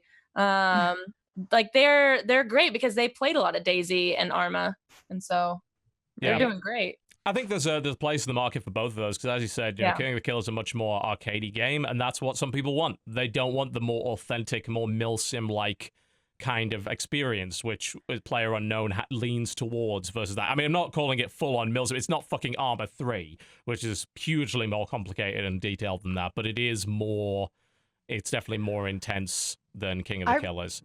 I don't know why, but I really like playing PlayerUnknown Battlegrounds, and I really like watching other people play. I like watching it. I mean, I don't mind watching both, but why do you think it is that? What's the sort of the difference in the viewing experience for you? I don't know. Maybe it's because I don't know King of the Kill as well, that I've played enough PlayerUnknown Battlegrounds that like I kind of know what to expect and I know what everything's gonna look like. So King of the Kill is fun to watch because there's more surprises. I don't know what it is. I think it also has a very established type audience that play it right now because it's been around for so long that I mean I watched people like Lyric play it a lot and I always found it entertaining because of the way people would respond to each other there and how they had their own little like like inside jokes within the game and that was really fun to see as well. But I never wanted to play it. There's an aspect of role play or whatever to it. But we had a discussion about Friday the 13th last week and saying like that game is a dumpster fire when it comes to the amount of bugs in it, the amount of problems it's got. But the enjoyment you're going to have is going to swing wildly from extremes based on who you're playing with. It's very easy for that game to be not fun at all because of the behavior of a couple of people. Alternatively, it could be amazing if you just happen to have a really fun Jason or whatever, you know. Yeah. Quite reliant on that. We're going to take a short break, folks, but before we do that, we would love to tell you about our sponsor, Audible. If you head on to audible.com/cynical, you can grab yourself a free audiobook from the largest library of audiobooks, podcasts, and audio content in the world. We use it on a very regular basis, and they are kind enough to sponsor the show. We'd like to give you a couple of recommendations, if you don't mind. Audible's a service that we all use on the Co-optional podcast, and it provides an unmatched selection of audiobooks, original audio shows, news, comedy, and more from leading publishers, broadcasters, and entertainers. Best thing about it is that you can use it on practically any device. For instance, I will listen to an audiobook on my PC. I go downstairs to eat breakfast. I'll tell my Amazon Echo to start playing my last audiobook, and it resumes right where I left off. I can listen to it on my phone. I can listen to it on my tablet, and I can even sync it up with the Kindle version of the book so that I can read along if I'm having trouble concentrating. The service itself allows for you to trade credits, which you get every month depending on your membership, for audiobook content, and there's also a bunch of free short form content that you can get as well. You can check out audible.com/cynical for your free audiobook and free trial if you so desire, and we have some rather awesome recommendations for you coming up right here. Jesse, you had a recommendation from the author of Jurassic Park. I do. So as I don't know, maybe you know, maybe you don't. Michael Crichton died several years back. So the last of his books was finally published. Maybe not. Maybe there's another one in there somewhere. But what many believe is the last of his books, Dragon Teeth, was just published recently. And it's one of his more historical books. It is about the late 1800s bone wars out in the Wild West, and about paleontologists and essentially digging up what becomes the fossils that we see dinosaurs as today. And it's really cool. It's an awesome book. I probably should pull up the page to give you exactly who the narrator is, because he's amazing. Yeah, he's amazing. Narrated by there's two people actually, Scott Brick and also Sherry Crichton is part of the narration team on that one. Dude is so good. So just imagine the hunt for dinosaur fossils. It's like the beginning of Jurassic Park, but out in the Wild West, where like crazy shit goes down. And I'm about halfway through it, and it is super entertaining. But it's not like sci-fi, no dinosaurs or anything show up. It's literally just about the competition between two men to become famous for discovering essentially like dragons. Really, that's right? Cool. It's them discovering what dinosaurs are. That so it's very historical and super fun, and that's definitely some good listening if you're down. Indeed. We've got a non-fiction recommendation here from Dodger. From my mother-in-law. Indeed. Yes, the nepotism is real on this The nepotism is real. She was reading this book while she was visiting us, and it came out on Audible. The author reads it, but it's called The Life-Changing Magic of Not Giving a Fuck, How to Stop Spending Time You Don't Have with People You Don't Like, Doing Things You Don't Want to Do. And it's a parody of a bestseller called The Life-Changing Magic of Tidying Up. Yeah. So it's basically just like, it's supposed to be a funny book about establishing what things in your life actually matter and to stop giving a fuck about little shit, right? which seems like a pretty easy concept to grab onto. Like maybe a book isn't necessary, but it's apparently just very funny, and she tells a lot of stories about like her own life and things like that. So it's by a woman named Sarah Knight, and she's got that really good vocal fry if you're into that. So yeah, apparently my mother-in-law really loved this book. She read some passages to me and I thought that they were pretty funny, so I figure we can go ahead and read it. It's really funny reading the reviews of it though. Yeah, some people are like, some of them did not like it. Yeah, some of them really hated it. Yeah. So I'm fascinated. Would you say that they gave too much of a fuck? I think they gave too much of a fuck about the book. Yeah. Mm. Or maybe it's that they gave too much of a fuck and they kept reading a book that they didn't actually enjoy and they should have just stopped. But that's what the whole book's about. Fuck. Get it. God, they didn't get it by the end. Shit. You don't understand the book meta. Incidentally, not to be confused with the other not giving a fuck book, which is The Subtle Art of Not Giving a Fuck by Mark Manson, which is different not the books, same book different at all. books, yeah. Not the same book at all. So I have not recommended a Terry Pratchett book, God rest his soul, in a long time. Terry Pratchett is my favorite author of all time, and I could spend hours talking about all of my favorite Discworld books, and I've already talked about how to get into Discworld, which is what a lot of people ask me. Because generally you think, oh, start from book one, and that's not the right thing to do with Discworld. That's actually not a good idea. I always recommend you start with Mort, then you read Reaper Man and Soul Music, then you can maybe think about the Rincewind stuff, or the Gods trilogy and stuff like that, or the Witches trilogy. But in this case, what I'm going to recommend to you something is a little bit different, which is actually The Science of Discworld, a novel, which was written by Terry Pratchett, Ian Stewart, and Jack Cohen. And it's narrated by Michael Fenton Stevens and Stephen Briggs.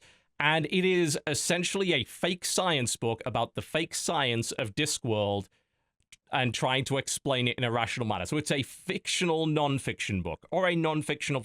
Which of the two would it be? Probably, in the case of Pratchett, both. Yeah. Yeah, which makes it really, really interesting. Like I said, I could recommend pretty much any Terry Pratchett book because they are all good.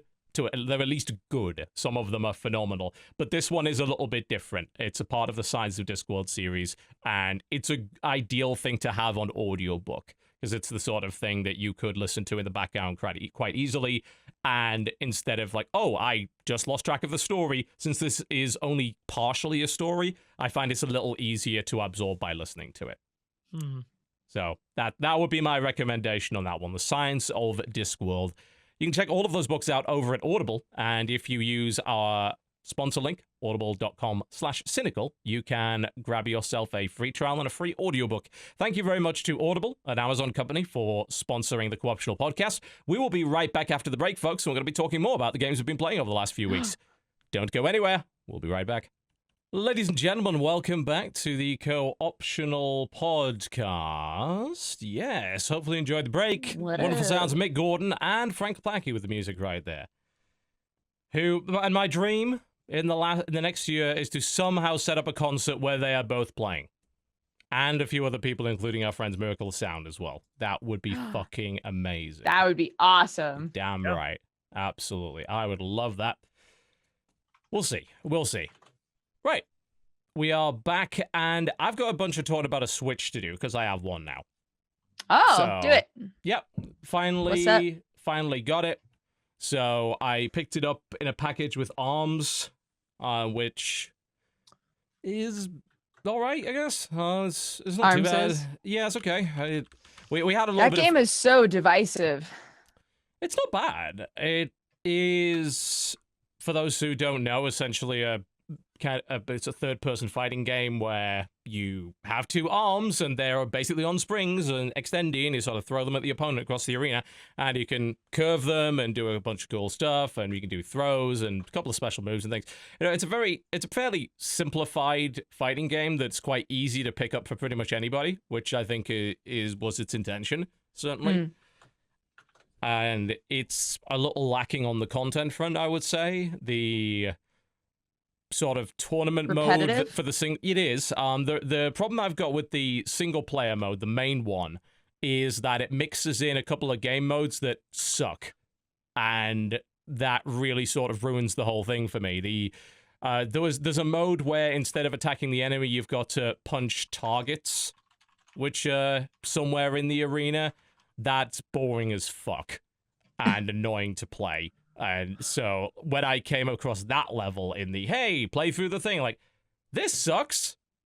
This is really bad. But the 1 versus 1 was good. I played with Jen, and we had a bit of fun with it. She enjoyed it quite a bit. It's not too shabby. I think for $60, what's in the box is probably a little lacking. We'll see where maybe it is in a year.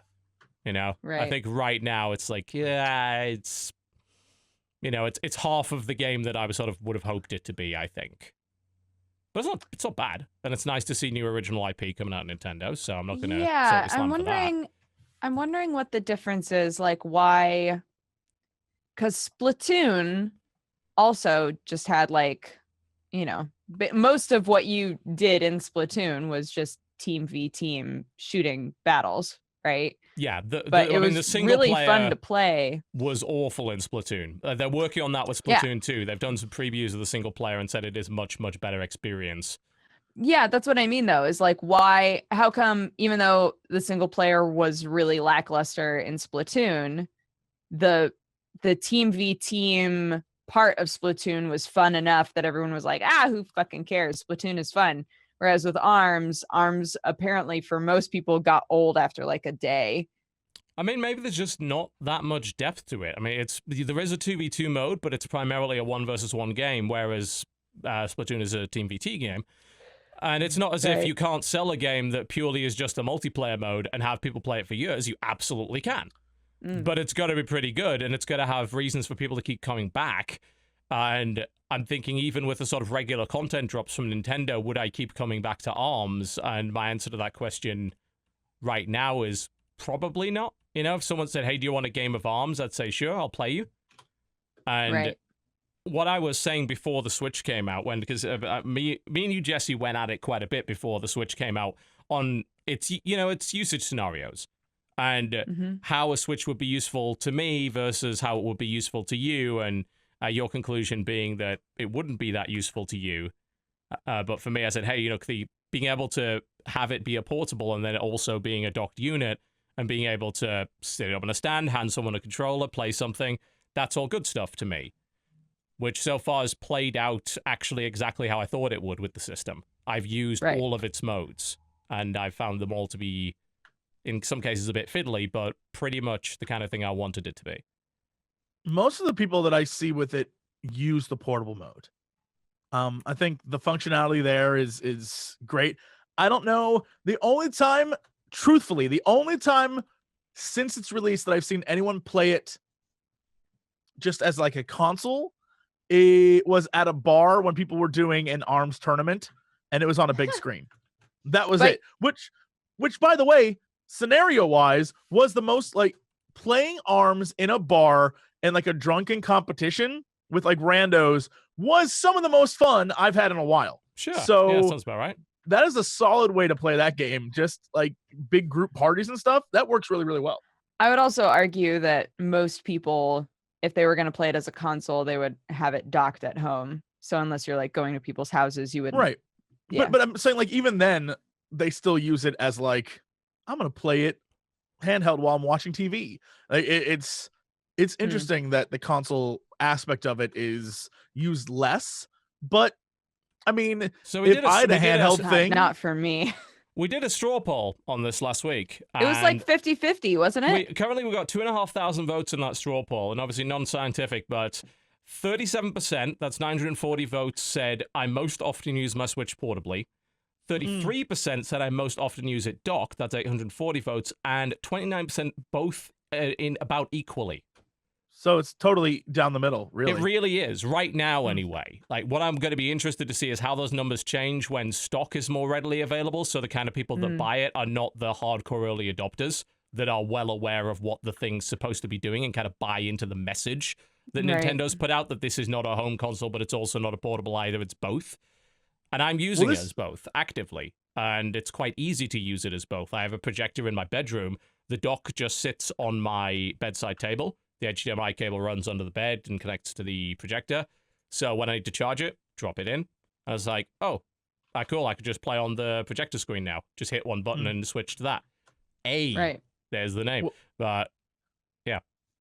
I mean, speaking of supplies, apparently this weekend Amazon got new supplies in. So they did, I believe, yeah. Everyone lost their shit. It was great. It was great watching people at a convention be like, oh, sorry, and just like jump on their phone really quick. And I was like, you crazy guys.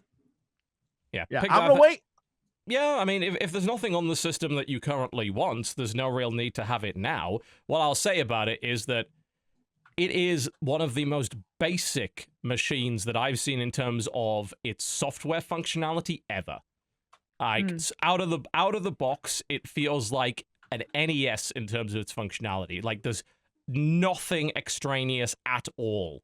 The OS is super basic. It's snappy and responsive, which I like, but it's like, this is like a very basic version of Android. There's no Netflix functionality, no application functionality of any kind. I was gonna say it's a game. It's a game system. Yeah, it plays games. That's it. I'm kind of surprised they even had the Me editor in it, frankly, and that like smacks to me of, God, this was released 6 months before it probably should have been in terms of having features. It literally is only right now a gaming machine, but it's perfectly capable of being more than that. Do they want it to be more than that? Do we want it to be more than that? Not really. Yeah, like I mean, it would be convenient to have Netflix on it. Like, I mean, no, that's my Xbox. It is my Netflix. I was gonna say I don't need Netflix on another thing. I have it on. I have smart TVs, and I also have Netflix on everything. Why not have it on everything, especially if it's something you're gonna have with you? I just need it for that game that they announced, that really important game that me and every other Pokemon fan is waiting for more details on. Fire Emblem Warriors? No, that core RPG Pokemon game. Fire Emblem Warriors? No. The game. Pokemon. Stop it, Jesse. Fire Emblem? Pokemon. Warriors? Core RPG Pokemon. Come on. Look, here's the thing, is and this is why I'm waiting, and this is why I honestly think most people should wait to pick up the system. The potential for awesome games on it in the future is there. There is a lot of stuff coming down the pipeline that I'm like, all right. But at the moment, it's like, you know, there is unless you're not games on it. Yeah, if you're a Zelda fan, awesome. You are losing your mind right now. If you're like, which I lost my mind on Wii U though. That's also true. You could play it on that if you wish. But the portable nature of it, and I was worried about the controls because Dodger talked repeatedly about how uncomfortable it was. I actually am not finding it uncomfortable to use it that way. The complaint that I have is the shoulder buttons and bumpers are too close together. I would have preferred the system to be a bit thicker so that there was a bit more space there. Otherwise, I don't really have a problem with it. It doesn't cause me pain. I've been using it 90% in portable with the Joy-Cons connected to the screen. It's been fine. I think the Vita's a bit more ergonomic, but I've not really had an issue with it in portable mode. Been all right. I've mostly been playing Disgaea 5 on it, honestly. How's that? It's a Disgaea game. I mean, if you've played a Disgaea game, you know what to expect, really. It's the same character models, the same mechanics for the most part, fleshed out in little areas here and there. It's a very iterative series. It definitely has the worst hub world theme of any Disgaea game that exists, and I really want it to go away. Oh, God. Disgaea usually has very good music, and most of the game does, but the hub world area has this awful fucking ballad which will not stop that drives me fucking insane. Oh, it's... People are saying I can change the hub world area. I don't... Where? Tell me where, please. Please fucking tell me how to do that. Please. It's Please, the worst. Someone. It's so bad. Usually it has such a good soundtrack. The record shop. Apparently there's a record. That's where you do it. Oh, thank God. Oh, you've saved me. You've saved my ears and brain. Otherwise, aesthetically, it's very nice. Like, it uses a lot of the same character modes, but they're much sharper. They're obviously in a much higher resolution than the old games. And it's still it's fun as it is. Disgaea is a game where if you are a completionist, it will hurt you physically and mentally. Uh-oh. Because it is a game where every item has a giant randomly generated dungeon in it. Every fucking item. Even the basic healing items have dungeons in them. Fucking hell. If you are a completionist, no. No. Never ever buy a Disgaea game. You may die. It's possible. Jesus. It's horrendous. Thankfully, if you're not, and I'm not, Disgaea is a ton of fun and a great tactics game. It's got some really good English VO this time around. Usually I'll turn like a Japanese RPG of sorts onto Japanese immediately and just go subtitles because the dub's probably terrible. Genuinely well voice acted and genuinely funny. Love it. What a breath of fresh air. Nice and silly.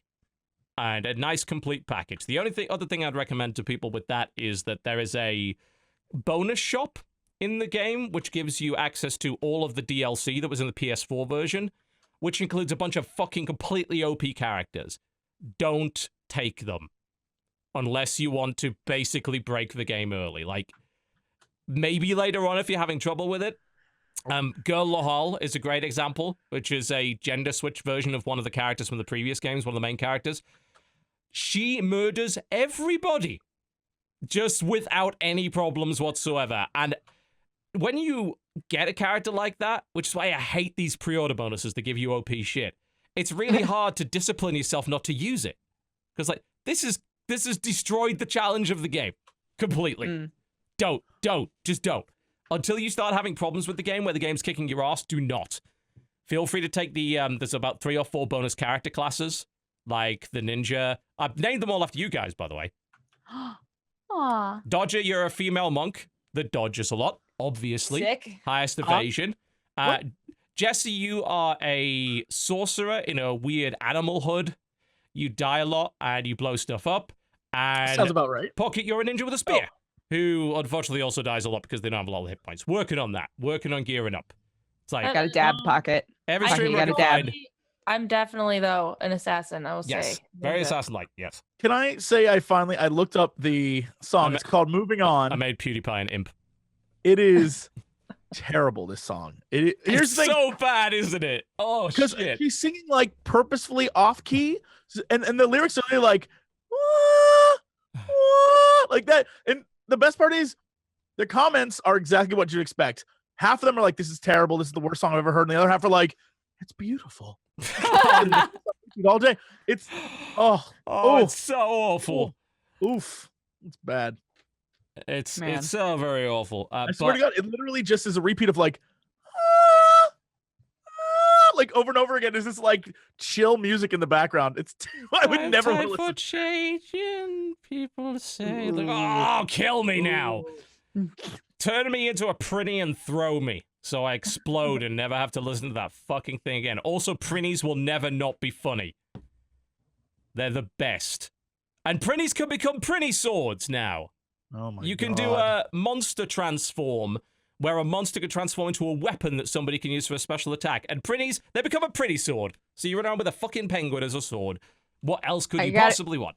I gotta be honest. The first couple of times you said the word, definitely thought you said pretty. Nope. Just pretty. turn me into a pretty. Turn me It's a into pretty. a pretty and chuck me. I was like, all right. Okay. Yeah, Magic Gen. Yeah, it's been a while since I played this Disgaea game, so that mechanic's been around for a while, but yeah.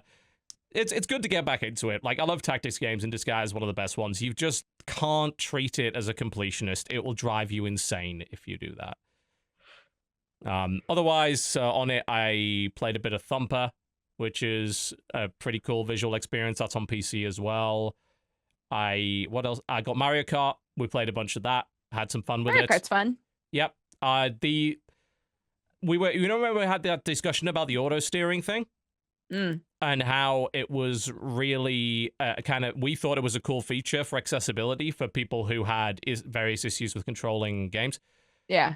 For Jen, it was really helpful because she has that stereoscopic vision issue where she Right. has difficulty seeing with depth perception. Like depth. Yeah. She found that because if you leave auto steer on, it sort of slightly inclines you in the right direction as you're approaching a corner.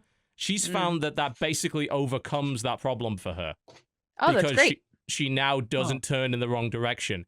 So it helps her be far more competitive in that game and had a lot more fun. So I fully endorse that feature as being really cool for people that have accessibility problems, such as that. Cool. Awesome. Yeah, so, so far so good with the Switch experience. Like I say, very, very basic. And you might not think it needs Netflix on it, but I think everything needs Netflix on it. Just as everything must have Skyrim, everything must have Netflix. It's a convenience. I don't want to carry an extra device when I don't need to. Speaking of Netflix, this has nothing to do with it, but what about the remastered SNES that they announced? Did you guys talk? I'm sure you guys already talked about that. Yeah, we discussed it last week and the week before. Yeah. I think we were all sort of on the conclusion of none of us are ever going to get one because there'll be like 10 of them ever, but the game lineup was amazing. We're overlooking the lead story here. What a head fake segue, Pocket. What the hell? Speaking of Netflix, What about Netflix made you think of the SNES? SNES. I was like, what? Right. Okay. We now You don't know know how my brain works, the okay? mini SNES must have Netflix and Skyrim on it, and if it doesn't, Yeah. it's shit. It's shit. Yeah. No, and Useless.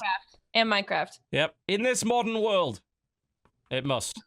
That'd be amazing if it was like, and now Skyrim on SNES. And it's just Pocket, what I thought you were going to say is, speaking of Netflix, has anybody watched the Castlevania show? I was with you. I was like waiting for Haven't that to got happen. around to it That's yet. what I thought was Told going to it's happen. amazing. And I was over here What do ready you to go, reckon? and then she head faked me. I was like, It's good. It's good. Yeah. The first episode is a little I don't want to say that it's rough, but they're definitely, though it doesn't have a great start, I don't think. And the lead voice actor, the lead Belmont boy voice actor, is a little but it ramps up. It gets great. I'm probably like, for me, it felt like it was trying too hard to be anime, but not anime. Yeah, it gets less anime as time goes on, which is weird. it does. Yeah. And that's one thing that was like confusing, because if I'm gonna watch anime, I'm just gonna watch anime. And if I'm gonna watch a more Western cartoon, then I'm just gonna watch that. Versus something that tries to be anime but isn't. It's so very trying to like do both. it's a turn off, I guess. Interesting. Is it just the English dub that's available, or is there a Japanese? There's with only an subs? English dub. It's only English. That's unfortunate. Yeah. But look, Dracula's story. The voices are good though. I Except for the thought ones that that the you said voices were weren't. really good. The main guy, I don't want to like explain why, but there's just like he has trouble at the beginning. I mean, if the main character's voice has issues, that's a fairly big problem, don't you think? he doesn't show up for a while. Yeah. And Sam was okay. fine with it. Jesse was fine with it. I thought I had problems with it. Yeah. Look. Okay. It's an origin thing. Look, I'll zip it. Now people are getting extremely upset because it was made in America. How is it anime if it was made in America? Actually. I actually Ask don't care. half the people on DeviantArt then. Yeah. I don't Is really care anime what you in call America? I don't. it. Animerica, is that a term they use? Animerica? Now it is. Americans? It can be anime if it's not made, or if it's made in America, can't it? Yeah, only hentai's made in Japan. I've never honestly thought about it because it literally is the least important thing in the universe. But Right. yeah, it's never sprung to mind, honestly. Not to anime YouTubers. It Yeah. is a very important conversation. Hey, you want? Let's throw the cat amongst the pigeons then. Well, by that definition, there's almost no anime because the rest of it is made in South Korea now. Oh, it fucked. Yeah. You know, Goddamn Except hentai, anime. it's still made in Goddamn America. animaniacs. Ah. See? Anime can't be made in America because of Animaniacs. That's Animaniacs. Mm. See, Those they are were the first- facts. I'm just kidding, they weren't. Way off. Okay, on the voice, the English voices, on a scale of Cowboy Bebop, which is really great, and Sword Art Online, which is terrible, where does it rest? The English dub. Oh, Well, I would, depending on the person, a 9 or a 10. Okay. It's very, very good. I'm not It's saying great. Okay. And all of the British voices and accents are Sam approved. Just for We'll anybody see out there who's about curious. that. Thank you Yeah. very much. Yeah, see, now I've given John a reason to watch. Yeah. I mean, I was will intending to watch it prove anyway. over the next stripping couple of wrong days. if it kills me, says John. Indeed. Oh dear. He's a southerner, that's why. The eternal rivalry continues between northerners and southerners. He's a True, southern it's pansy. true. Southern I always fairy know is how what to he is. bait you guys. Yeah. Posh motherfucker, born with a silver spoon in his mouth. His first solid meal when he was able to do it was a cucumber sandwich. That's how it is. There was Earl Grey in his fucking baby bottle. Yep. Posh gits. I'm just trying hard not to even talk about anime because I have so many opinions On anime? on the subs versus dubs and all of that. And mine is very definitely much something that- opposite most weebs. We can avoid diving into because we will be here all day on that one. Especially since Jesse has been fundamentally dodging for the last 2 hours talking about games he's been playing, and I'm not going to let him get away with it. Look, that's because this weekend I hung out with dude, I met Timothy Zahn. It was great. Since I was at a convention for most of the last week, my time existed in playing games that were like laptop playable. And so I downloaded a game that I've had for a long time and haven't actually played much of, Boid. Imagine the lightest form of an RTS. Like the basic core fundamentals of an RTS, and that's what this game is. You aren't building bases or anything. You are literally taking over and controlling spawning pools and then controlling units. And that's straight up it. And so it's more tactical in that you are operating off of a rock, paper, scissors sort of deal where there's strong, fast, and then like light units, I think they're called. And each one of them. What's the name of this game again? So I can put it on the bottom there. Boid, Boid. Oh, Boid. Yeah, that's been out for a while. Yeah. And they I think they just, it's free I think now, but I because I bought it a while ago, I already paid for it, but I think it's free to play now for yes. like just to play the base game, and now there's a story mode that you can buy. Yeah, $10 story mode. Yeah. But it is if you're looking for like the competitive feel of an RTS and the like fast-paced nature of one, without the slow build up at the beginning, like you've got to build this base and I have to manage this and this and this.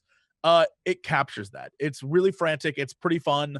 I love the simplicity of it. The fact that it's just like, you can build all these strong big units, but those big units, you can lose that spawning pool if a bunch of quick units go and immediately take it over. And so the strategy is, if you imagine a map, there's your initial spawning unit or spawning pool, and then there's all these other pools around. You have to go take those over. And once you take those over, they're yours, sure, and you can spawn stuff and move your units around to attack their core, but the enemy can like backdoor you and like take over your spawning pools. So it's super, super simple. Like it is an completely simple game, but it was fun to play like on a laptop, just sitting there trying to wait for the unhealthy effects of alcohol to wear off in the middle of the night. So that's what I was doing. I was just sticking around with a game like that. Still playing way too much Final Fantasy Brave Exvius. That's a problem I have. It's the only mobile game I own right now. I have issues. And I agree. On multiple levels, but I agree. And I other than that, just been trying to like check out all the things I should have been playing but haven't been playing. There's so many games that are just sitting here on my desktop that I need to actually play. Yeah, I just got a giant backlog of stuff as well. I did at least finally get around to playing Antihero, and we streamed that yesterday. It's great. Super There's fun. a couple of issues with how it teaches you mechanics that I think could have been done better, that are initially confusing. The point that I'm going to make in the video is, if you are doing a tutorial, especially if it's something that's essentially a board game, and you artificially lock things out but don't tell people that you've done that, that can cause people to derive the wrong conclusions from your rules teaching. What part are you referring to? Because I played the tutorial too, so I kind of know. An example of that would be that it is possible to buy more than one upgrade in a turn, but during the initial tutorial, I think on level 2, it doesn't. They don't tell you. Yeah, it doesn't let you. That's the problem. So let's say I had 7 lanterns. I bought something that cost 3. I have 4 lanterns remaining. In a normal game, I'd be able to buy a second upgrade. But in the tutorial, they block you from doing that because they're trying to put you on rails to teach you other things. And there's a couple of other mechanics level, they as do well. tell you that that's possible. Yes, but the problem is that it's right there on the screen in front of you, and yet you can't click it, which makes you draw an incorrect conclusion. It eventually corrects you, but it's better for you not to learn the wrong rule before being corrected. It's better for you to literally just say, we have like, this locked out for the purposes of the tutorial. Yes. Right. Say that, or gray it out, or just be clear about that kind of thing. I think that's the best way to teach, because you don't want people to draw incorrect conclusions, which I did several times during the stream as a result of that. Yeah. One of the things that I think that I found interesting was that the ramp up in difficulty because of that from the 2nd to 3rd level. That third level the 3rd really level gives you a good slapping. Yeah, I lost that the first time. Definitely. Yeah. The enemy team got mostly because I let the truant officer through too many times, and I wasn't actively using the saboteurs, and I got stuck on my own side of the map. He took over the map. He had a massive advantage in every way and just crushed me. So yeah, there is definitely a jump. There's a jump. I had to replay that level. Be more aggressive, like real aggressive on that level, or else you'll lose no matter what. Yes. Otherwise, though, it is a really nice worker placement game.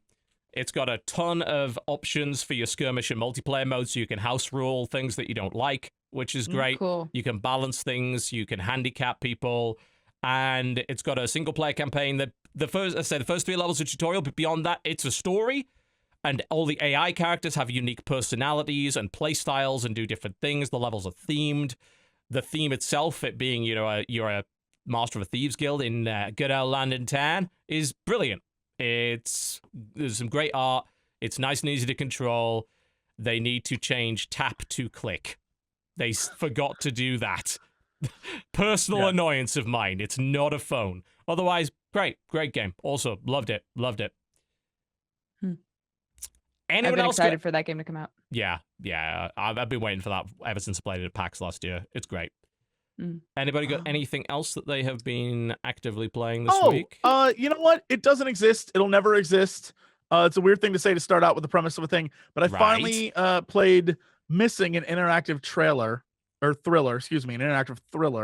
that is an FMV game that is about a guy chained up in a basement. You have to help him escape, and it's super fun. It's really entertaining, and like the budget is way too high for this thing. Like there's explosions and like it's nuts.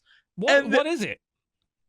Yeah, it's like explosions and shit. Like you dodge explosions in an FMV game. It's nuts. Oh, okay. And of course, they ran out of a budget, so there'll never be any more. So there's episode 1. It's like an hour long. No, it will never exist again. We'll never. What's it called? Missing, an interactive thriller. You play as the guy who is being held, and then as the detective trying to find him. And if you play a video of an FMV game, is that technically movie piracy?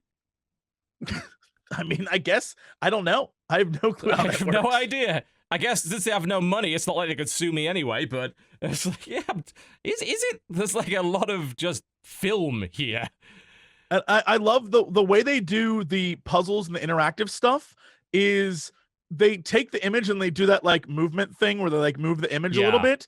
And it's super it like looks swank. I think it up on the really screen slick. just now, like the lock combination. Yes. When you move those locks, each one of them individually moves, which I imagine took way more time than is needed. A lot of time, yeah. But it looks great though. Yeah, it does. And it's super entertaining, and the actual scenes that take place are well acted, and then whoever the guy is who plays the cop is like really entertaining to watch. The problem is it's maybe an hour long, and then that's it. They were like, we blew our budget, the game didn't do well, and we got nothing else, so I guess we're done. I wouldn't expect a game like that to do well, honestly. How much was it? Man, I don't remember. Maybe like $10, something like that. Maybe. But that's weird. You can't buy it. It was released in 2015 on Steam, and there's no buy button. Maybe because I've had it for a while? Yeah, it's like I said, it is on Steam, but there's no button to buy. What? Yeah, there is. I'm see looking at it that. right now. There's no button to buy it. Yeah, there's no button. That's weird. What happened? Well, the company did go under, and maybe they just don't want people to purchase Buy it it anymore. Why? Whoa, is this like PT where I just have a copy and I'll have it forever, but like no one else can get it? I like that. Dun, dun, dun, dun, dun, dun. What the hell happened here? Says, unfortunately, won't play it or any of its sequels. Studio went down after disappointing sales and too high of a budget. Sure, but that's not a reason to have it listed on Steam without a price tag. Yeah. Games get sold when companies go under all the time. What? Why is it still here and listed? That's so strange. That is bizarre. That is weird. Maybe that's part of the meta narrative. Oh, shit. fuck. It's an The arc. game itself is missing. It's an alternate reality game. It is. Yeah, it was one of those things where when it ended, I felt bad because I was like, I loved that. I would love to play more, and it'll never happen. It'll never exist. Huh. So yeah, that sucks. But seeing how much it costs to make FMV games, and it's not a lot, I'm curious what the budget on this one was, because most of them are like, you're talking to a guy in a room or doing this, and this one's like straight up rooms are exploding, and there's like they're real Quebec, Montreal police cars. Like, so they had to have rented those, which I can only imagine how much that costs to shoot a scene with. Like insane budget stuff, which they did not need, but I guess they were like, F it, we don't care. So I can understand why they ran out of money. Yeah. But it was We've enjoyable. seen a sort of increase in the number of FMV style games that have been produced lately. I love wonder how them. many of them are making actual money. Well, I'm like looking at the actual. That is interesting. I would love to know that. But So according to the Facebook game page, by the way, they just said for legal reasons. Yeah. With no explanation. So there's some shit going there. There's probably some rights management issues. There's probably a dispute within the people after the company disbanded as to who owns what, etc. They stole the cop cars or something, That might, that for legal that reasons. would be a very good reason to do that. Yeah. Mm. Well, I mean, I guess you literally have no choice other than to pirate it now, like because you can't buy it. It's not possible. Yeah. So like another great example of like how much it costs to make an FMV game. Just going to the Contradiction Kickstarter, they had £4,000, and I'm sure maybe a few of it was out of pocket, but that isn't a lot. No, when it that's comes to nothing. There's no way that is the only cost of that game. That must have just been to finish like it. actors and everything, but that's their budget. What they wanted was £3,000, and they got 4, which is very interesting. I'm very curious what the average cost of an FMV game is, because it definitely would be less than a normal video game because they're not putting in the hours to like make. Well, I mean, we pixels know how and much it whatever. costs to make the Tesla Effect, the Tex Murphy game that was an FMV game. That had a budget of several million, I think, if I recall correctly. Let me just check the Tesla Effect Kickstarter. How much did they raise? That it was originally called Project Fedora, which they rapidly realized that was a terrible idea. But that $600,000. raised $600,000. Yeah. We don't know if there was any additional funding, but that game did come out. It was definitely rough in some places. Although I will say the FMV and the acting was probably exactly what I would have wanted from it. Yeah. Interesting. Huh. Well, there you go. Yeah, that's but at the end of the day, Tex Murphy has graphics and visual effects, and it's a huge game where you're traveling around scene to scene. Game like Contradiction or a game like the last one we played, Dr. Decker, is just you sitting in a room. So all you're doing is paying for the actors' time and the camera equipment, because most of them are made by one dude. Yeah, I wonder how much her story cost to make. Oh man, that'd be interesting to see. Let's see if there's a, because I mean that's obviously been a game that's had a lot of attention. Let's see.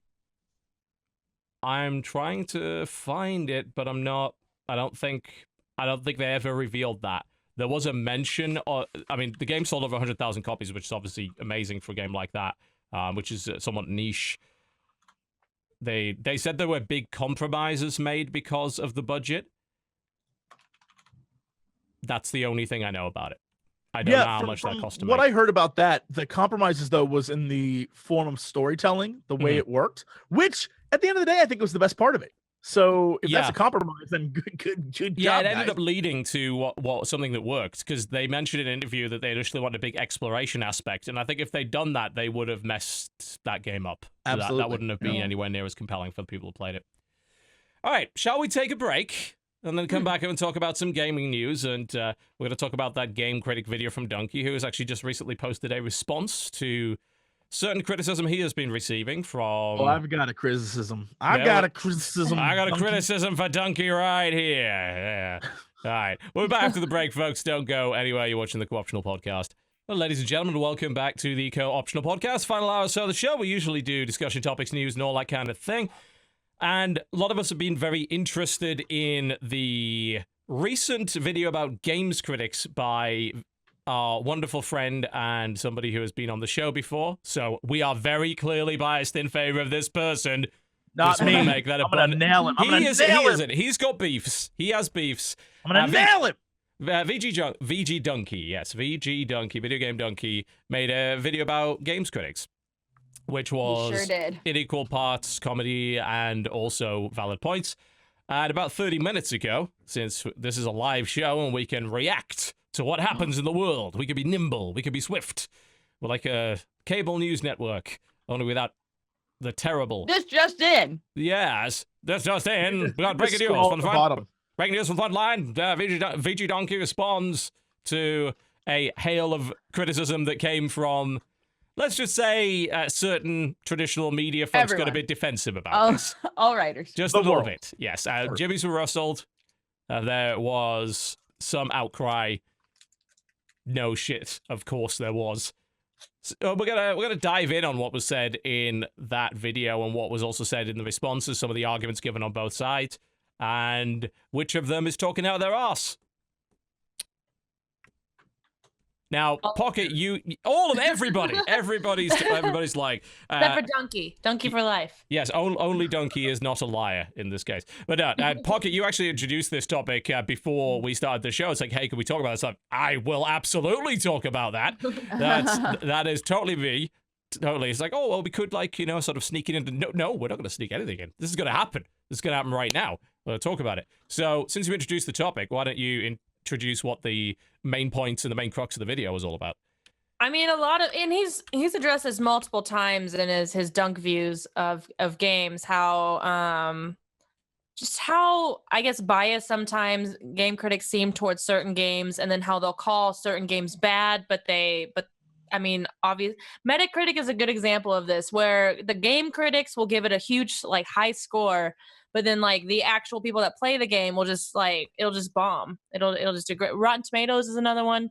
And there's a lot of disconnect, I think, between the game critics and the people that actually play the game thoroughly.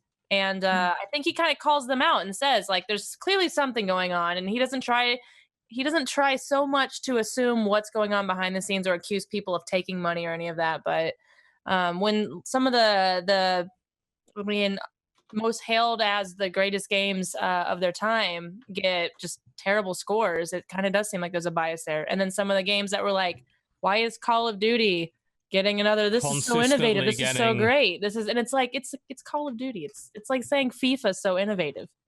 There's the main target of the video was IGN for the most part. They at the start of the video, he showed a giant list of sites, which included places like Giant Bomb, who totally don't do any of the things that he was talking about there. But for some people that went way over their fucking head, the start of the video was mocking the people that post dumb comments in YouTube under, like, you can't spell ignorant without IGN. Comedy fucking geniuses. Like the bullshit memes and everything. That was actually mocking them, but of course some people didn't realize. Anyway, IGN was the main crux for a good reason, because IGN is the largest game site in the world, and it is also the most homogenous.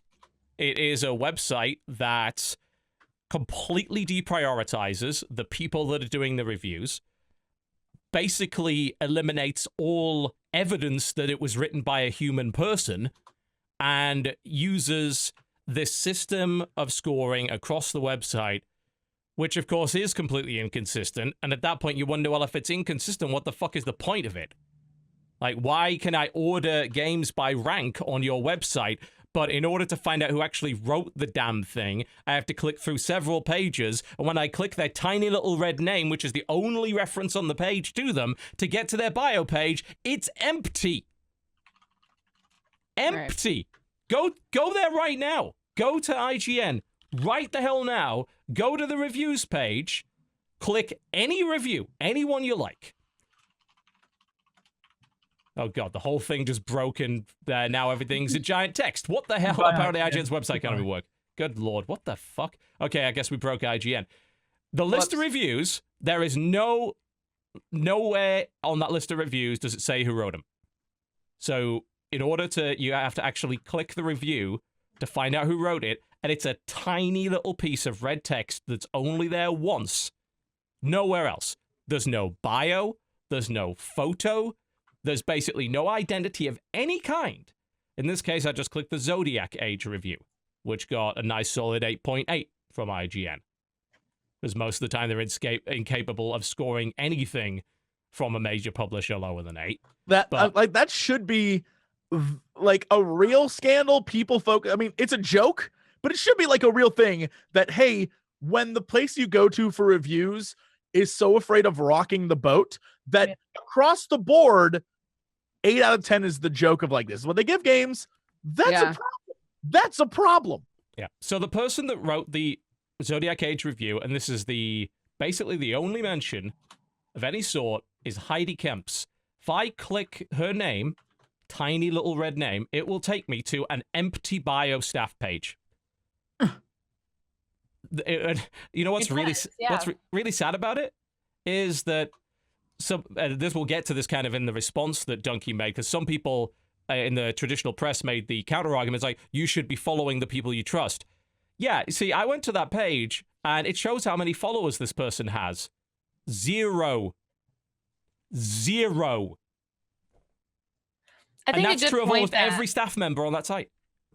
Another good point that he makes about IGN, and it's not just IGN, a lot of critic sites do this, or a few at least do, but Super Mario Brothers U, where the guy that is doing the review the whole time just constantly lays into it, lists all these negative things about how he doesn't enjoy it, and then the score completely doesn't reflect 9.1. Yeah. It's like, if a little something for everyone. Yeah.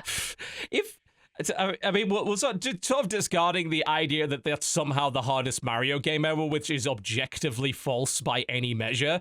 Yeah. But what is the point of a score if it's not to sum up what you just said? Absolutely. It's like, so we have determined scores are useless for ranking because they're completely inconsistent across the site, but they're also useless for summing up the review quickly because they don't reflect what the review said. So what the fuck do you have them for then? Because it's this, and I think this goes back to what Donkey was saying. And again, I have a big problem with Donkey, and I'm going to get him in a minute. But I think this goes back to what he was saying about the idea that because there are all these writers, and the writers cycle in and out, and they move here and there, and they play different game stuff. At the end of the day, they have to have a consistent, like, this represents the site. So you can have your own opinions, but this is what we as a site think and want to give this thing, which is why there's such a massive disconnect between the two, because Joe Blow can play the game and hate it, but as the site, we give it a 8.5. And that's the problem, isn't it? Because and this is some of the counter argument that's come in and said, how dare you judge IGN as like a hive mind, as a homogenous entity, where like a bunch of different people with different opinions. Really, because you try your hardest to hide that fact. Like, if I can't even tell who reviewed the game unless I'm diving in and finding that one tiny little piece of text. You're putting no emphasis on who did it and what their opinions are, what they like and dislike. I learned nothing about this reviewer by clicking her bio page. What I do know is she's apparently a professional nerdo from magical virtual land. That is the sole amount of information on that page. Cool. I don't know who she is, what she likes, what she doesn't like, what her preferences are, what her biases are. I have no way to judge her opinion relative to my preferences, which makes that review useless. Which is also a good point that he makes in the video, how when we watch certain people review games, like even Donkey, we know what he likes and what he doesn't like. Yes, we do. I disagree. Donkey's a liar. I'm calling him out. I can't be quiet anymore. Donkey, don't trust this motherfucker. Don't trust him. You know what he said in that video? He hates turn-based games. And you know what? He's a liar, because not 5 minutes later, the background music is the opening scroll from Final Fantasy VI. Even he knows it's the best game ever made. Scandalous. Even he knows it's the best game ever made. Scandalous. Donkey, I'm bringing you down. I'm taking you down, Donkey. You lying son of a bitch. But can you give his video a rating? It please? negates the whole video. Yeah, the whole I video's don't gone. I understand just the don't know if video it's a without good a score. video if you don't give it a rating though. Like, was this should I watch this video? What's the It rating sucked. for it? It was the worst video I've ever seen. 8 out of 10. I just like, why are you even making reviews? Like, at this point, like, I've talked about how terrible Metacritic is before, because Metacritic strips every review of context, takes these scores, puts them through a filter, and changes them. It's like a 3 stars on Giant Bomb is not the same as a 60%. Yeah. But that's what they say it is. And Metacritic has a ton of influence and power. I mean, we've seen fucking studios lose bonuses over Metacritic ratings, for fuck's sake. Like, it has real clout. I mean, sorry. Go for it. I was going to say, from my perspective, like, the hardest part about this is that writers got to make money, right? And they're going to do what they're asked to do. And there are editors that look at what they've written after the fact and potentially change things. Like, we don't know.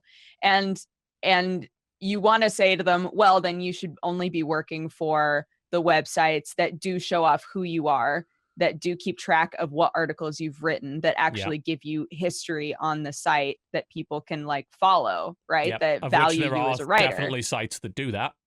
Right. But you know, they go where the work is because they're freelance writers. Yeah. Right. So And it's- IGN hires a ton of freelancers. That's why you don't recognize any of these people, because it's a revolving door. Like, Well, what's crazy is that I mean, I worked behind the scenes as press, not as a YouTuber or anything, but actually with press, and I won't disclose the websites. But you want to give an honest review as a writer, especially if you're passionate about gaming. If you're passionate and you play something and you genuinely had some beef, you can't really voice it like that. You have to very much sugarcoat and walk on eggshells, because it's like, well, but if you're we're- working for a company we're like good that, with you it. do, You yeah. can't talk like that. Because Yeah. you want another job. At the end of the day, you're still trying to get another paycheck. Yeah. Like, that's what it's about. You don't want to write an article that's going to make everybody be like, man, we should not hire them. Right. Yeah. Like, you all I don't can say want- is I'm very thankful I don't have to worry about that anymore. And a lot of the people that did go independent, and honestly, a lot of the people left IGN over the years and were successful that way. Greg Miller does Kind of Funny. And we saw what happened with game trailers, where the staff went and made Easy Allies when that folded. Like, people have taken the Patreon model, the subscription model. If you're popular enough, you could literally just run off ads. Giant Bomb now is owned by CBSI, but is highly successful. Has staff of like, what, I think 25 or something like that. And has a bunch of premium subscribers. And it's a very personality-driven site. They went right out of it. That was their goal, to be personality-driven. Because once you know that Jeff Gersman is an old grouch. Like, he's a jaded, bitter person, but also funny in many ways. And I can judge what he says based on that, you know? Because I know that about him. Because they made it clear. I don't know anything about any of these people. So what they say is useless. Like, Well, it's and basically I just a feel like, box.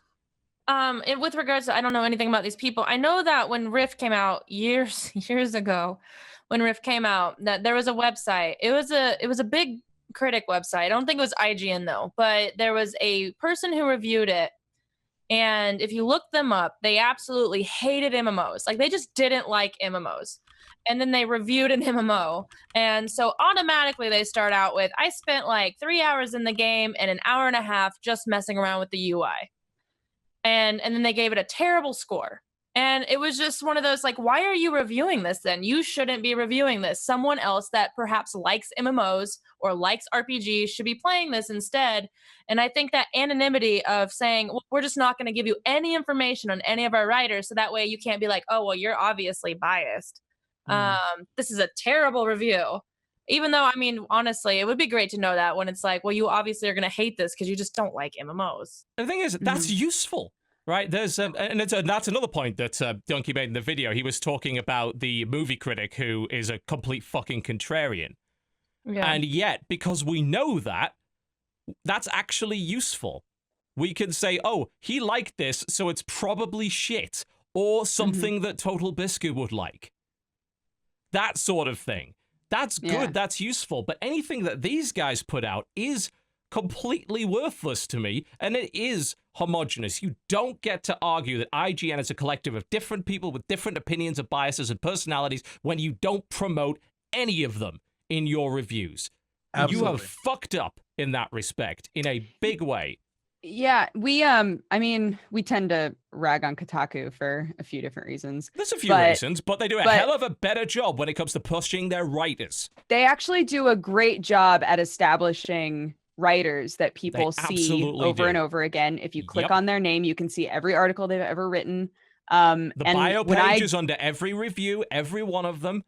When I go on there, if I go down to the comment section, I've on more than a couple of occasions seen people speak directly to the writer in regards to another article that they've written in the past. Like normally I really love the articles that you write, but you know, blah, blah, blah. Like it's a conversation because they know this writer. They've seen lots of stuff by this writer.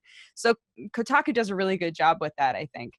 Yeah, I mean, though, that's more like going and watching TotalBiscuit, going to our streams and watching us play a game and seeing our reaction. You know what to expect when you come to all of us, because you know we're very open about our biases, personal preferences. I mean, for God's sake, you know, we're hundreds of episodes into the Co-optional podcast. You cannot have now avoided our personal preferences and biases because we're talking about them all the time. Yeah. So when I tell you that Jurassic Park is worse than Jurassic World, you know that it's right. You know that I'm telling the truth. I can't believe this garbage. How dare you?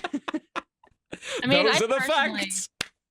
I stopped watching, or I stopped going to IGN and any game critic, honestly, any game critic website, press website, I stopped going to years ago because I stopped taking them seriously because there was too much trash in there. And I started going to YouTubers and streamers to see what they are, especially streamers, because it's very like, they're saying it in the moment. So if they're like in a spot where they're genuinely pissed about a mechanic or a design or something, they're ranting about it. Yeah. Yeah.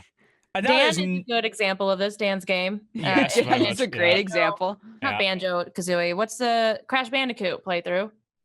So well, that is a nasty, nasty game in many ways. It is a tricky one. The thing is that it's not as if YouTubers are immune to bias or being sponsored or being paid off under the table. That bullshit happens. There's a lot of assumptions as to the idea that like IGN gets paid under the table. There is no evidence of that occurring, but what there is absolutely evidence of is a quid pro quo relationship between those sites, publishers, and PR firms. IGN in particular runs a program called IGN First, which is a program where they get something first before everybody else. They get exclusive access. I mean, guess how they get that? Because it sure as hell ain't out of the respect of the publisher. Note those games that get on first, and then note what they end up being scored at the end. And note that they're all pretty much loved. Like, it's you scratch my back, I'll scratch yours. It's not brown envelope under the table. It's not that obvious. It's more insidious than that. And the relationship, as we've seen time and again with huge examples, even all the way back to gaming magazines, when those two fucking magazines gave Driver 3, which was an unplayable, broken piece of shit, a really high score because there was an under-the-table review to do so, agreement to do so with the publisher. So they could publish their stuff first. And then, don't get me started on the trad media people who are saying, nobody rushes their reviews out. Are you fucking kidding me? Are you? That is so unbelievably untrue. That's bullshit. Yeah. Yes, we know that embargo exist for the purpose of trying to make sure that you don't, but here's the problem. Very few games do you get 3 or 4 weeks in advance with a generous embargo anymore. That doesn't fucking happen. Not only that, but the rate at which people are given those games isn't equal. It's not the same. People are not treated the same way. IGN usually gets like a copy of a game before other people do. They have more time. It's as simple as that. There are so many examples of where I've got my review copy 12 hours before embargo date. What am I supposed to do with that? Like, these guys have had it for 2 weeks. I just got it 12 hours before. Don't fucking tell me there is not a rat race. Of course there is. Because in the majority of these circumstances, these sites are getting the lion's share of their views by beating other people to the punch. Yep. That's the reality of it. That's how it works. I'm gonna keep beating the dead horse, but that's why I like streaming. They tried to do that with streamers. Hey, we'll give you this game early, but just you can't say anything negative. You can't speak negative on it, and we'll pay you to play it. But you can't say anything negative. And almost every streamer was like, no, like this is it, it's hard enough to edit out the negativity, but if I'm live and your game sucks, I can't edit that out. Like, if something happens and I'm mad. No, if we were good enough actors to pretend that we were loving a game way more than we actually were, we wouldn't be working in this industry. We'd be working in fucking Hollywood or whatever. It is so very hard to pretend. You can exaggerate, sure. You can be a bit larger than life on it. You could put a positive spin on things. But if something fucking breaks in front of you, in front of an audience of 20,000 people, sugarcoating that is really, really hard to do. Whereas doing that in a 1,000-word written review that has all the personality of a fucking brick is easy. Really easy. Yeah, that's why, I don't know. I agree with a lot of his video. I do think it's a little over the top because he seemed to... Even though he's focused on very few actual like giant websites, it's not every website. It absolutely is not every website. No, totally not. And people again should not misinterpret that big splash screen he did at the start as a condemnation of all those websites. It was actually a piss take of bullshit YouTube comments. So take that in context of what it is. Because some people are like, why would you insult Giant Bomb? Because they don't do that. And you're damn right they don't. Like, they're the fucking paragon of how you should do it right when it comes to personality-driven fucking stuff. Senpai, please notice me. But outside of that, he is around that. And he actually posted a response because there's been several articles, because of course there has written about him up to this point. Thankfully, none of them has gone to the point of calling him a Nazi yet, so good on you for your restraint, Games Media. Good job, everybody. Well done. Good job, Wall Street Journal. I mean, what? But moving swiftly on. So he did a little twit longer response where he said, a lot of critics proved my point with pathetic responses. Yep, they did. People losing their shit on Twitter and mewling and whining and crying. But yeah, there were some good articles on it. There are some quality writers in the field. He's made a few responses to some of the major points. If you make the effort, you can follow individual writers who appear on the big websites, several of these responses have claimed. And then he responds by saying, yeah, it's semi-true.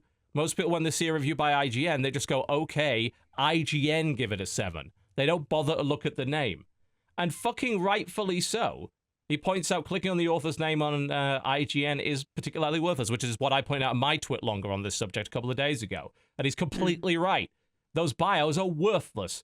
Following them on Twitter is probably a more universal approach, but I wouldn't recommend it because, goddamn, a lot of these people are tweeting 100+ things a day, and that's not acceptable.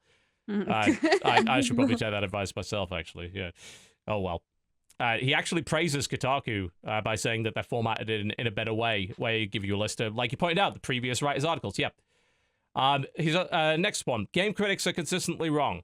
He wasn't actually trying to make that point, but I'm sure there are reviewers out there that just have terrible taste. Just a quick look at the highest rated games of all time on Metacritic gives you a pretty solid list of classics, but it also reveals a lame infatuation with the technical side of video games, he says. Listing stuff like Perfect Dark, GoldenEye. You see, this is a point where we can discuss, because I do disagree with him on this. It's like GoldenEye, Half-Life 2, Little Big Planet. These games were hugely impressive when they were released, but are much less so today, now that their technical innovations have been absorbed by everything else. You can look at the core design in a cleaner way. I think that's a really cool discussion topic. Talking about the idea that when something comes out that's like a technical marvel at the time, it's like, oh my god, perfect scores, etc. And then it doesn't age well. Like GoldenEye has not aged well. Be fucking honest. No, it hasn't. Go and play it. Go and see it. Perfect Dark hasn't Slaps either. only. Yes. Chops. Play Odd Job. Infuriate your friends. Odd Job and bombs. That's all you need. I actually kind of agree with them because I went back and played Ocarina of Time several times now, and I'm like, every time I get done, I'm like, dang, I want to play again. And Final Fantasy VII, there's games where I'm like, I don't care if the there are some that perfect, transcend. but they're great. There are some that transcend, and then there are some that are not. I don't sort of really know where he's going with that because, like, you can't really go and revisit something later on. I mean, Metacritic doesn't let you change your score ever, which is why Prey has a fucking 4 from IGN because they had a rare save bug that almost nobody else had. Well, yeah. That got fixed, by the way, 12 hours before the review came out. Oops. But regardless of that, you can't go back and change your score, which, again, is another reason why Metacritic's junk and you shouldn't use it. But they do. About game company. I worked in the game industry business, and they do. I know. They do. All the time. PR and publishers put a huge amount of emphasis on it. Like, until that stops happening, that's not going to be, until users stop, just basically throw out the idea of scores completely as dumb, which they should, then, yeah, you've got to, the idea of, like, giving a game a hugely high score at the time in the context of the time. I don't think there's a way to avoid that. Like, you can deep dive on mechanics, and I like to do that. I focus on that. But I would think there's probably a few games that I've said were fucking incredible, and if I went back now, I'd have said they're actually a lot weaker than that. Because things move on. It's like being impressed by the special effects in Jurassic Park, for instance. And the But at the time, no, I'm actually being sincere this time, but at the time, those animatronics and special effects were impressive. Now they look dumb. Well, that's everything. Man, yeah. It's like going back and watching whatever your favorite movie was that had special effects in it. Oh my God, go back watch the first Mortal Kombat movie and tell me that isn't. Oh my God. I mean, that wasn't good at the time, but no, it wasn't. At the time, those special effects were like, I remember watching at Good Morning America where freaking like Al Roker was losing his shit over how amazing it looked at the time. And that's like, you can't go back and be like, well, now we have to score it something different because it doesn't stand up to today or anything like you can't judge what tomorrow's visual effects or whatever's going to be like. It's impossible. So you can't say that. You can't even like use that ever.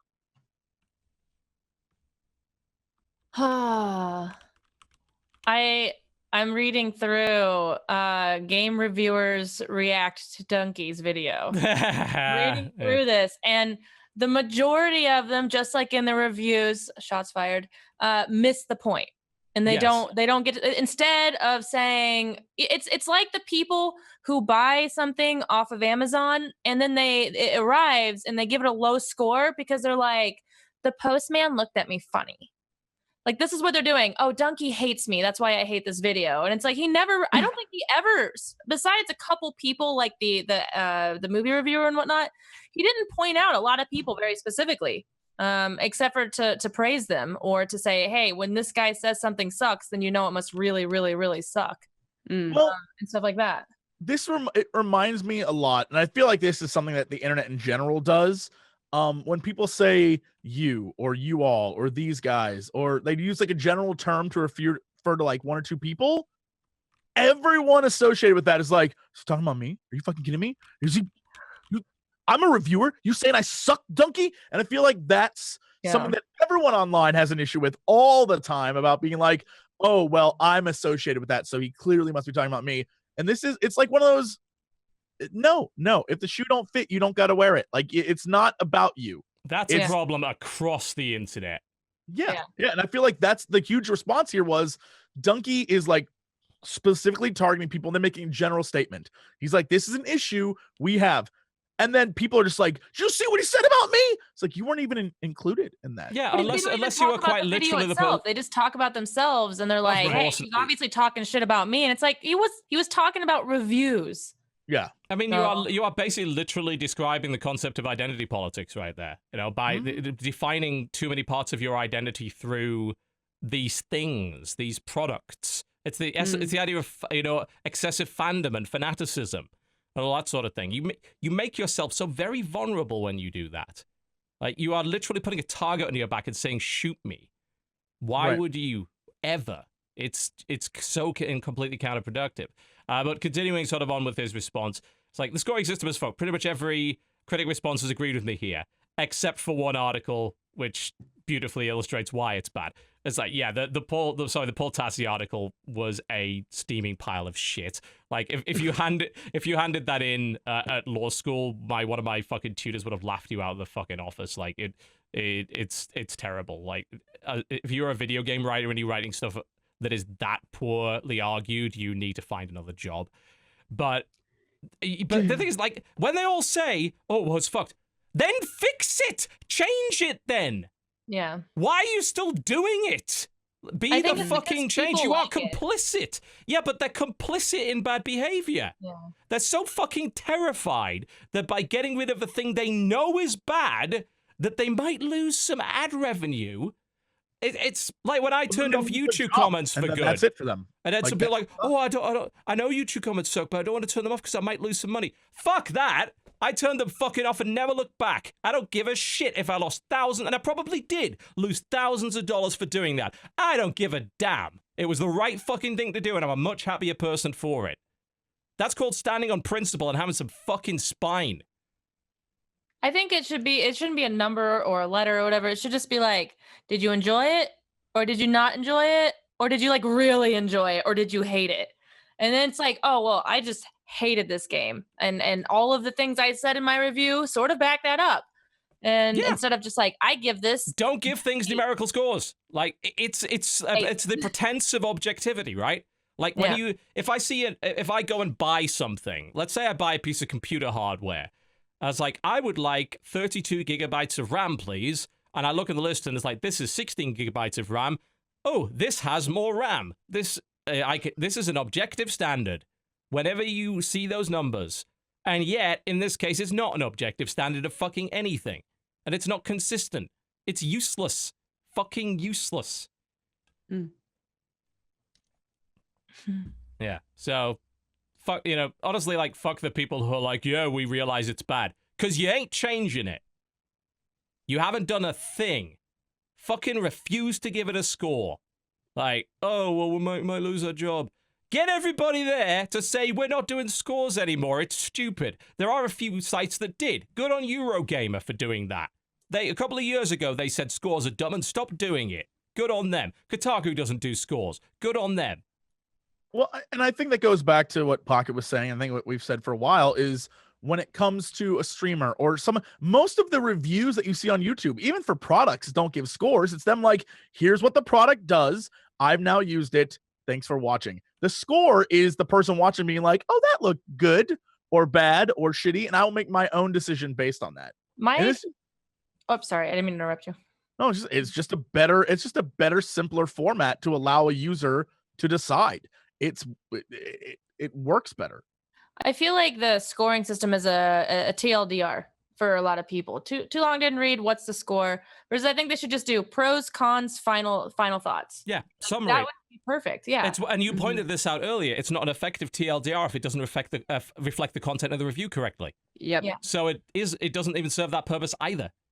But then the problem is that people will always be like, well, you didn't explain that thoroughly, or you didn't say this. Then say more.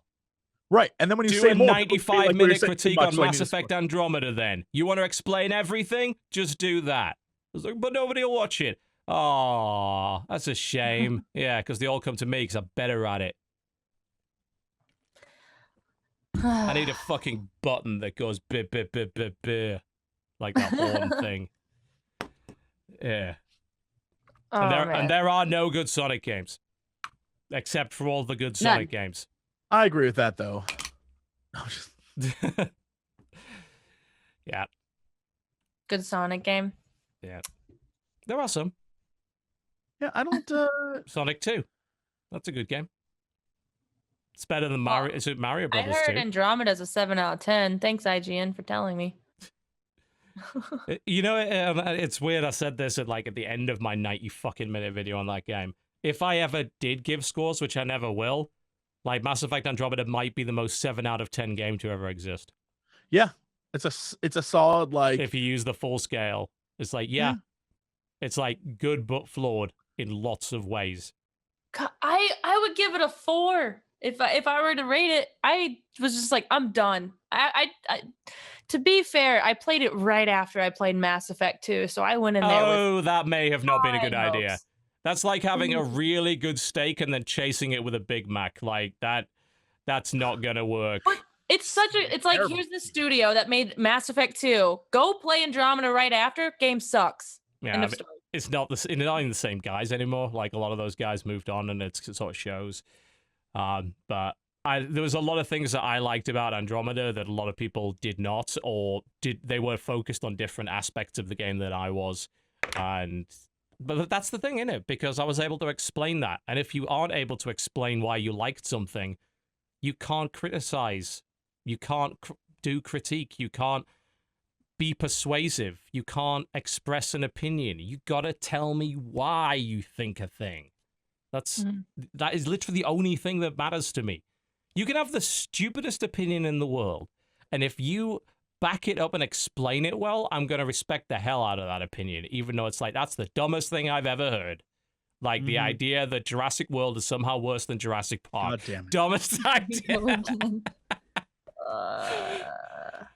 Wait, is Jurassic World the new one that came out? Or Yep, newish one? it is. Okay. Yeah. Okay. You can tell me how fucking wrong I am later. All I know is the guy, when the birds are coming out and killing everyone, he had to save his not what are they? Martinis.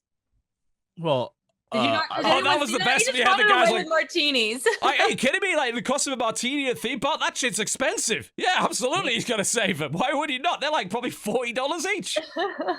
That's one thing I walked out of there remembering is, hey, I save your cheered that guy during that scene. It's like, yeah, you can serve money and be frugal.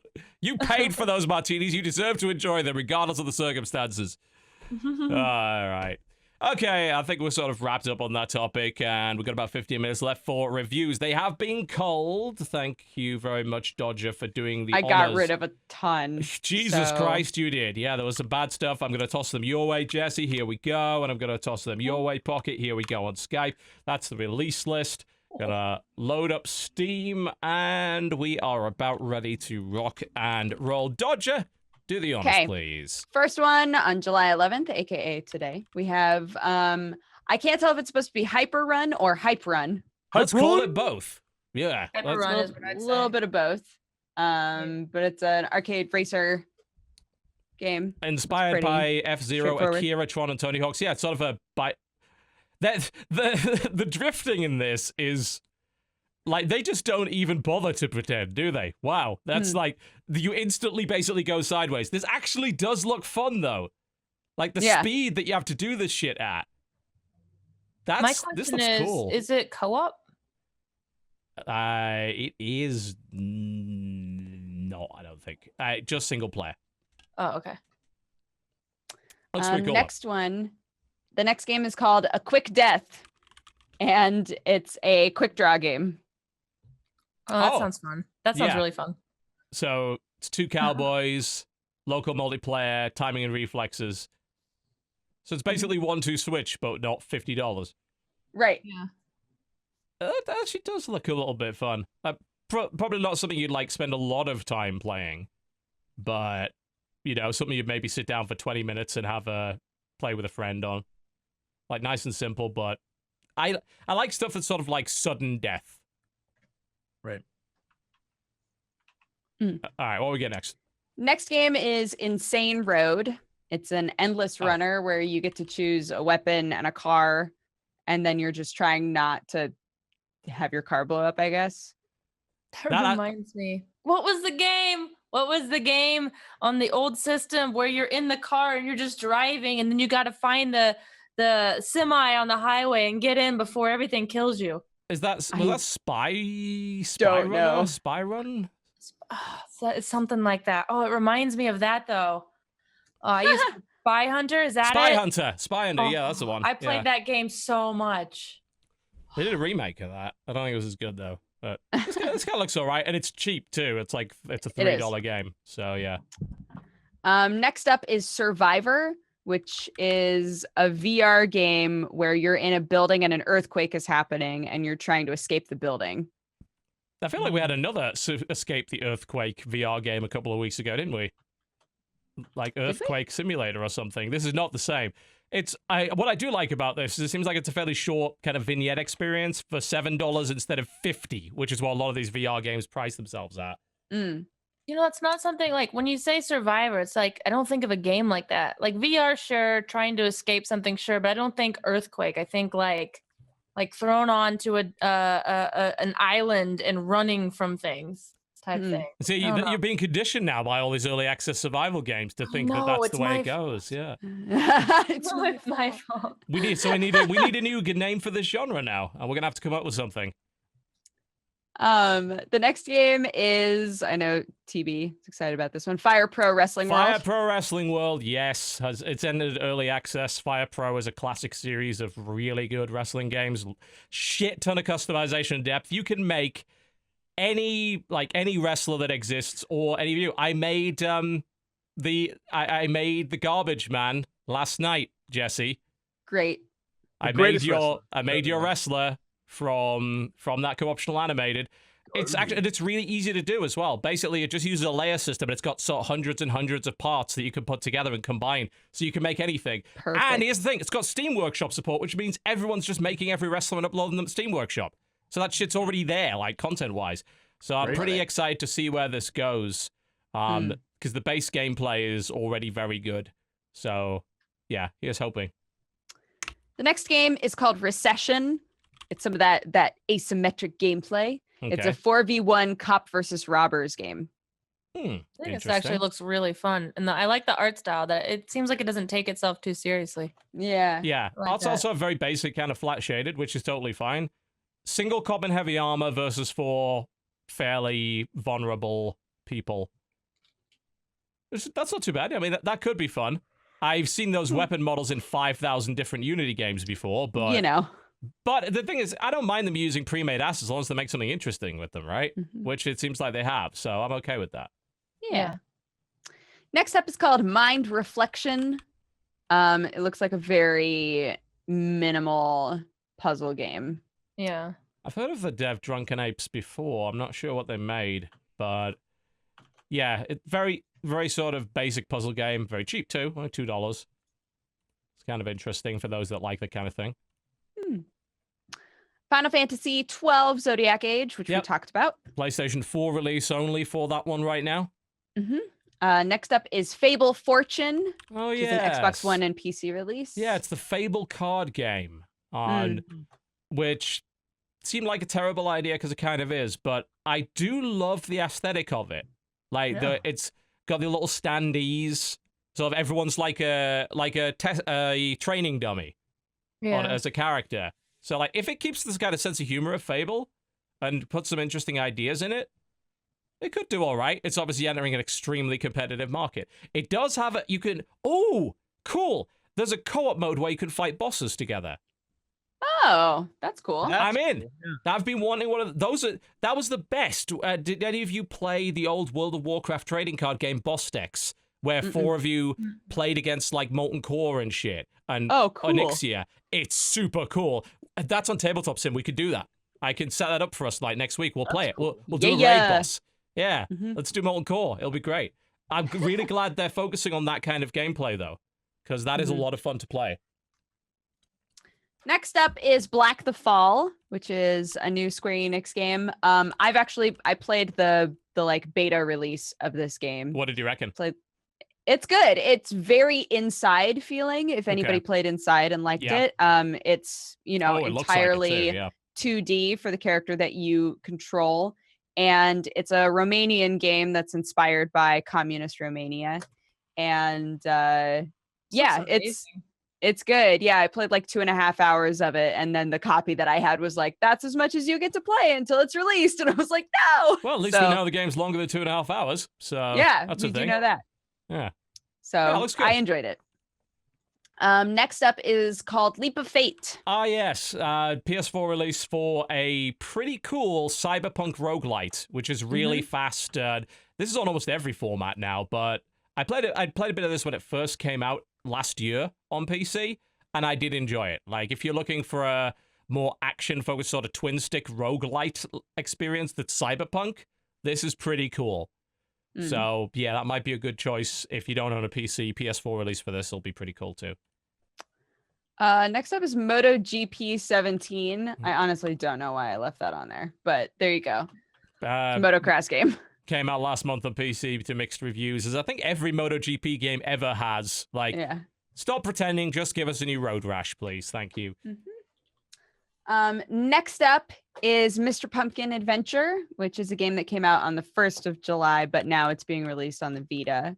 Vita games, so rare and so few and far between. I know. So we got another point and click puzzle game on the Vita, my dudes. Yep. I get a little bit of a sort of Machinarium vibe from this in terms of the art style. More colorful. It reminds me of the Stinky Cheese Man. The what? The Stinky Cheese Man. Does anyone know what I'm talking about? The Stinky Cheese What Man. is that? What is that? Oh, it's a book. It's a book. Oh, why am I? Oh, as a kid, it was the Stinky Cheese Man, fairly stupid tales, it's oh man, it's so good. It reminds me of that kind of the art style. So anyway, sorry. I've learned something new today. Yeah, I got so excited. What next? Next up is Serial Cleaner, coming out for PS4, which we've looked at before on this show. As well as Warlocks versus Shadows coming out on PS4. But that looks like it was just a very mediocre game. Came out in 2015. Yeah, I believe it was, yeah. July 12th, we have Iron Cryptical. That is an interesting name for a thing, isn't it? Yeah. Arcade twin stick dungeon shooter with RPG elements for 1 to 4 players. Sounds interesting. Ooh. Looks like it has online multiplayer as well as local. Also looks like it's got a bit of a sense of humor, because in that pile of treasure, I love the art style. This is a nice, cool 16-bit style thing. In the treasure, there was a giant piece of cheese, I noticed. This looks nice. This is a big gauntlet. I'm getting gauntlet vibe from this. Like the old gauntlet rather than the remake. Cool. Next up is The End Is Nigh, which looks like it spans lots of different art styles, but it's all platformer. So like the first screenshots that you see are kind of that like dirty, grungy platformer look that a lot of people are going for, but then it goes very retro. It's Ed McMillan, who was one of the Meat Boy devs, I think. And he made Binding of Isaac and Tyler Glyle, who did what the hell was the name of that one where you had to use the light as a platformer and it was otherwise really dark and evil. I honestly can't quite remember what it was called. Sure. Because he was also part of the Basement collection as well, which was those little half-finished games. If you remember that collection. I have unfortunately forgotten the name of that game. I have a video of it on my channel. It was years ago, like it was like 2012. I can't remember. But yeah, this is definitely interesting for those of you who are Meat Boy fans and all that sort of thing. Yeah. And it looks like there's some weird meta aspect to it as well. Always. Always with those guys, yeah. July 13th, we have Slash It Ultimate, which is a rhythm game. Okay, Slash It Ultimate. Play the rhythm of the song through various game modes, compete with other players. Those are always relatively popular. Yeah. The 2048, which is basically the like number game app. Oh, the junk 2048 game. But is why is this on the list then? Is it they did something different? It looks like they've maybe changed. They like changed the layout of it. Like it looks, I don't know. It just looked interesting the way that they had it laid out. Yeah, they've got one sort of from an isometric perspective and kind of different types, I guess, but I'm not sure why you'd ever pay for a version of 2048 when there's hundreds of free ones. The next one looks bonkers and I can't wait to play it. It's called Lupus in Fabula. An adventure game with light puzzle elements set in the medieval and Renaissance world. Look at those fucking screenshots, dude. It is bizarre. Like what this is the fuck? like you're going through Renaissance this? paintings, I guess. Is that what this is? Yeah, and there's a weasel, I think, and someone's painting in a full suit of plate armor, and there's a ghost. You're right. This is nuts. This is a game that is a stream game to be like, what are we playing? Caught in the Flemish Renaissance. Oh my. It's good shit. Looks like good shit. All right. Next up is Dream Daddy, which I think a lot of people are looking forward to. Oh, yes, the dad dating simulator. Yes, a dad dating simulator. That's crazy. 7 dateable dads. Yep. Whoever made that, awesome. Winku. Next up is All You Can Eat, which is a game that is a point and click, but it takes place entirely in like comic strip form. Interesting. Oh, yeah. I see that. Kind of neat. Ooh, I like the name of the next one. Metal as Fuck. Metal as Fuck. PHUK. This Mature, game, I just like the crude name. comedy RPG. Oh dear. Okay, maybe it's probably not going to be as good as I'd hoped. This almost looks like an RPG Maker game. Yeah. Well, I'm disappointed. You almost had him, game. Nearly. And after that is Bit Dungeon Plus coming out for 3DS, which came out here March of last year. Not well liked, that one. Bad reviews. Not very well liked. Very true. I mean, it does look like a lot of other games, let's be honest. Yeah. Moving on to July 14th, we have Tower of Time. Oh, Which is time! like an isometric RPG. Yeah, classic. Cool. Ooh, This looks really cool, actually. Yeah, that was a lot more impressive looking than I expected. Yeah. It is early access, which is a bit of a shame. So maybe I'll wait for it to come out, but there's some seriously nice environments in that. Yeah. Next up is called Dead of Night. And this art style is very much up my alley. Maybe not as much for y'all, but it's like a little game. It has your little vampire, I think. Yeah. It reminds me of the art style of McPixel, Jesse. Mm-hmm. I'm getting that vibe from it. That old school vibe. Mm. And then after that is Golem Creation Kit. Yo, this looks good, actually. The art in this looks fantastic, I think. Yeah. Race against the clock to defeat angry mobs that want to burn you out. Grab virtually anything and turn them into golems. Hell Fuck yeah. yes. I love it. Absolutely. I can make a fucking spoon golem and murder the townsfolk with it. Yes. I want to make a musical note golem. Someone just made a disco ball golem. Yes. I want it right now. What a great idea. Yeah. Yep. Yeah, moving on. Next up is called Mr. Blaster. Higher level Test strategic playing skills. Aim to conquer the universe. Conquer the universe. With ragdoll physics for some reason. Strategic playing skills and shooting precision. It's got a nice trailer. Got a really nice trailer. Give it that. I'm not exactly sure what you do exactly, but I like the trailer, so I might check it out. Next up is called Soul Slayer. Don't be bad. Don't be bad. Don't be bad. You know it's anime bullshit. You know it is. What the fuck is this game? It is, but the art is beautiful. Oh, this is the one where I was like, the art looks so good. Yeah. First episode of a visual novel. It's Chinese setting, by the looks of it. It does have good art, yes.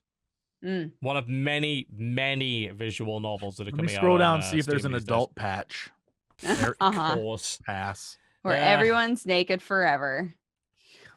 Moving on to July 15th, we have Wiz Hood. Wizhood. You cannot leave this uncertainty that the cruel King Fork has done against us. Okay, someone needs a translator. We should kill Fork with the help of the Underground King, is the description. Of course. Naturally, who else? Yeah. You know, the Underground King. What? Some of these cutscenes art is questionable at best. It looks like a very basic kind of platformer. Yes. The Underground. Wait, why the fuck? Okay, ignore the next game. Okay. What? Sounds good. Ignore the next game. Okay. Which was this one? Whip the Vote. There's a Congress simulator inspired by Congress House of Cards, simulator. where you play the whip for the Democratic Party. I mean, that sounds extremely fun if done right, and extremely boring if done wrong. Yeah. I will try it. I just like the way it looks. Oh, that sounds terrible to stream, though. Yeah. Oh, yeah. Could be the Twitch chat on that. Oh, the Twitch chat would lose their shit on something political. Why would you vote that person? Yeah, that does sound like an accident waiting to happen. I will admit. If you are a Twitch streamer that Twitches this, you are a braver man than I. I'll give you that. Yes. All right, moving on. Next game is called Genetic Cognito. Huh. It's a side scroller. It is that. Mm-hmm. Yep. It sure is. Sure Then is a July 8-bit retro style platformer. Thank you for that one, Dodger. Yep. July 17th, we've got Glass Winged Ascension. What? Cyberpunk thing Mm-hmm. of some sort. Mm-hmm. It's a cyberpunk stealth game, I think, by the looks of it. Oh, this looks this giving me a bit of a flashback vibe or another world. This looks pretty good, actually.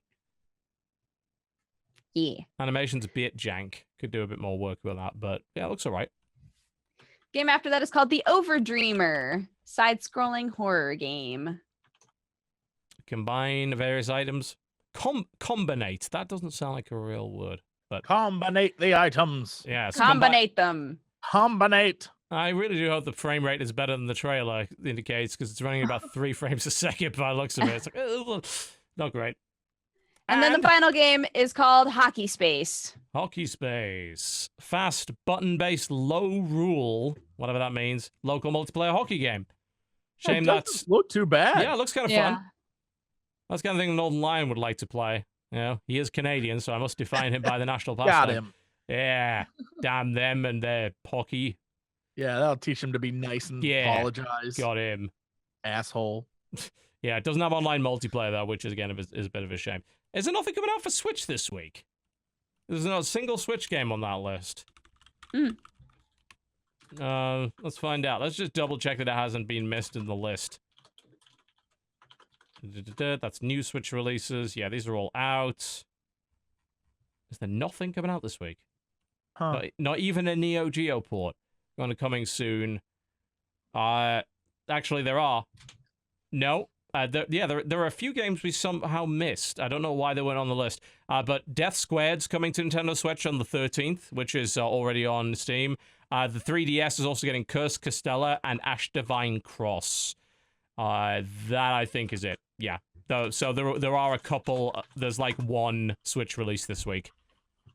And of course, there's the Splatoon 2 test fire thing coming this week as well, I believe. It's the demo download, the first one. And then it's claiming, does Splatoon 2 actually come out on the 21st? Is it coming out that early? I don't know. 'Cause that's like in a week and a half. July the 21st, apparently, is when Splatoon 2 comes out. Huh, that's closer than I thought. All right. Cool. Well, that's pretty much about it, folks. Thank you very much for watching the Co-optional Podcast. And a big thanks to our sponsor, Audible. Head on over to audible.com/cynical to pick up your free audio book. We have many recommendations for you. Some great stuff. Big thanks, of course, to our guest, Pokket, for joining us on the show today. Yeah, you're a great guest. Tell Thank you us for having me. where we can find your stuff and what is coming up for you over the course of the week. What can people expect? Well, you can find me at Pokket on Twitter, Pokket, and then twitch.tv/Pokket, Tuesday through Sunday, most days. And what do I have coming up? Final Fantasy 12 after some Bloodborne, pretty much. I'm really excited about getting into Bloodborne again. I'm excited and terrified, so... And that's the best way to be. You know, both of those things at the same time. Exactly. And then I guess once a week I do cosplay as well. I craft, as you can see here, I craft armor on my stream. Cool. So I'll be doing that on Friday. So that's about it. And I might do an indie, thanks to you guys, I might be inspired to do indie games. Yeah. One day a week. few. There's a few interesting ones that are there's worthy of attention. Quite a few. Yeah, no doubt about that. Always good to be able to give those a little bit of a time in the sun. If I recall correct, is Nebula, you do Nebula Jazz? Yeah. Too, and All of Strippin' us. and Adam. So do Nebula Jazz. So I role play. That's usually on Saturdays, but the schedule changes depending on people's schedule. So that's a lot of fun. I love doing role play, and I didn't really get into it until JP stream. So Very cool. I'm excited. So thank you guys for having me on again. Of course, absolute pleasure. Jesse, what you got coming up this week? What's going on? Yo, everybody. A lot of stuff is going to happen in preparation for Evo this weekend. So a lot of fun stuff coming up on the channel. We're going to do some more Cox Tease episodes. And of course, today, immediately after this podcast, an episode coming up on the channel of Sips and I hunting down Adolf Hitler in Sniper Elite 4, the challenge. Who's the first person to shoot Hitler in the ball? What did he ever do to you? That is the objective. Whoever shoots Hitler in the balls first wins. Tune in to find out who The nails him in race. the groin. Dodger, what you got coming up this week? What's going on? Finally getting news started up again. A new box talk on YouTube and just streaming a bunch. So if you would like to come and hang out, I would love it. And I'll be streaming some Final Fantasy 14 after this in like 15 or 20 minutes. And yeah. Got Cool. Manga Pod tonight. We read Grand Blue and it's fucking hilarious and you should all read it.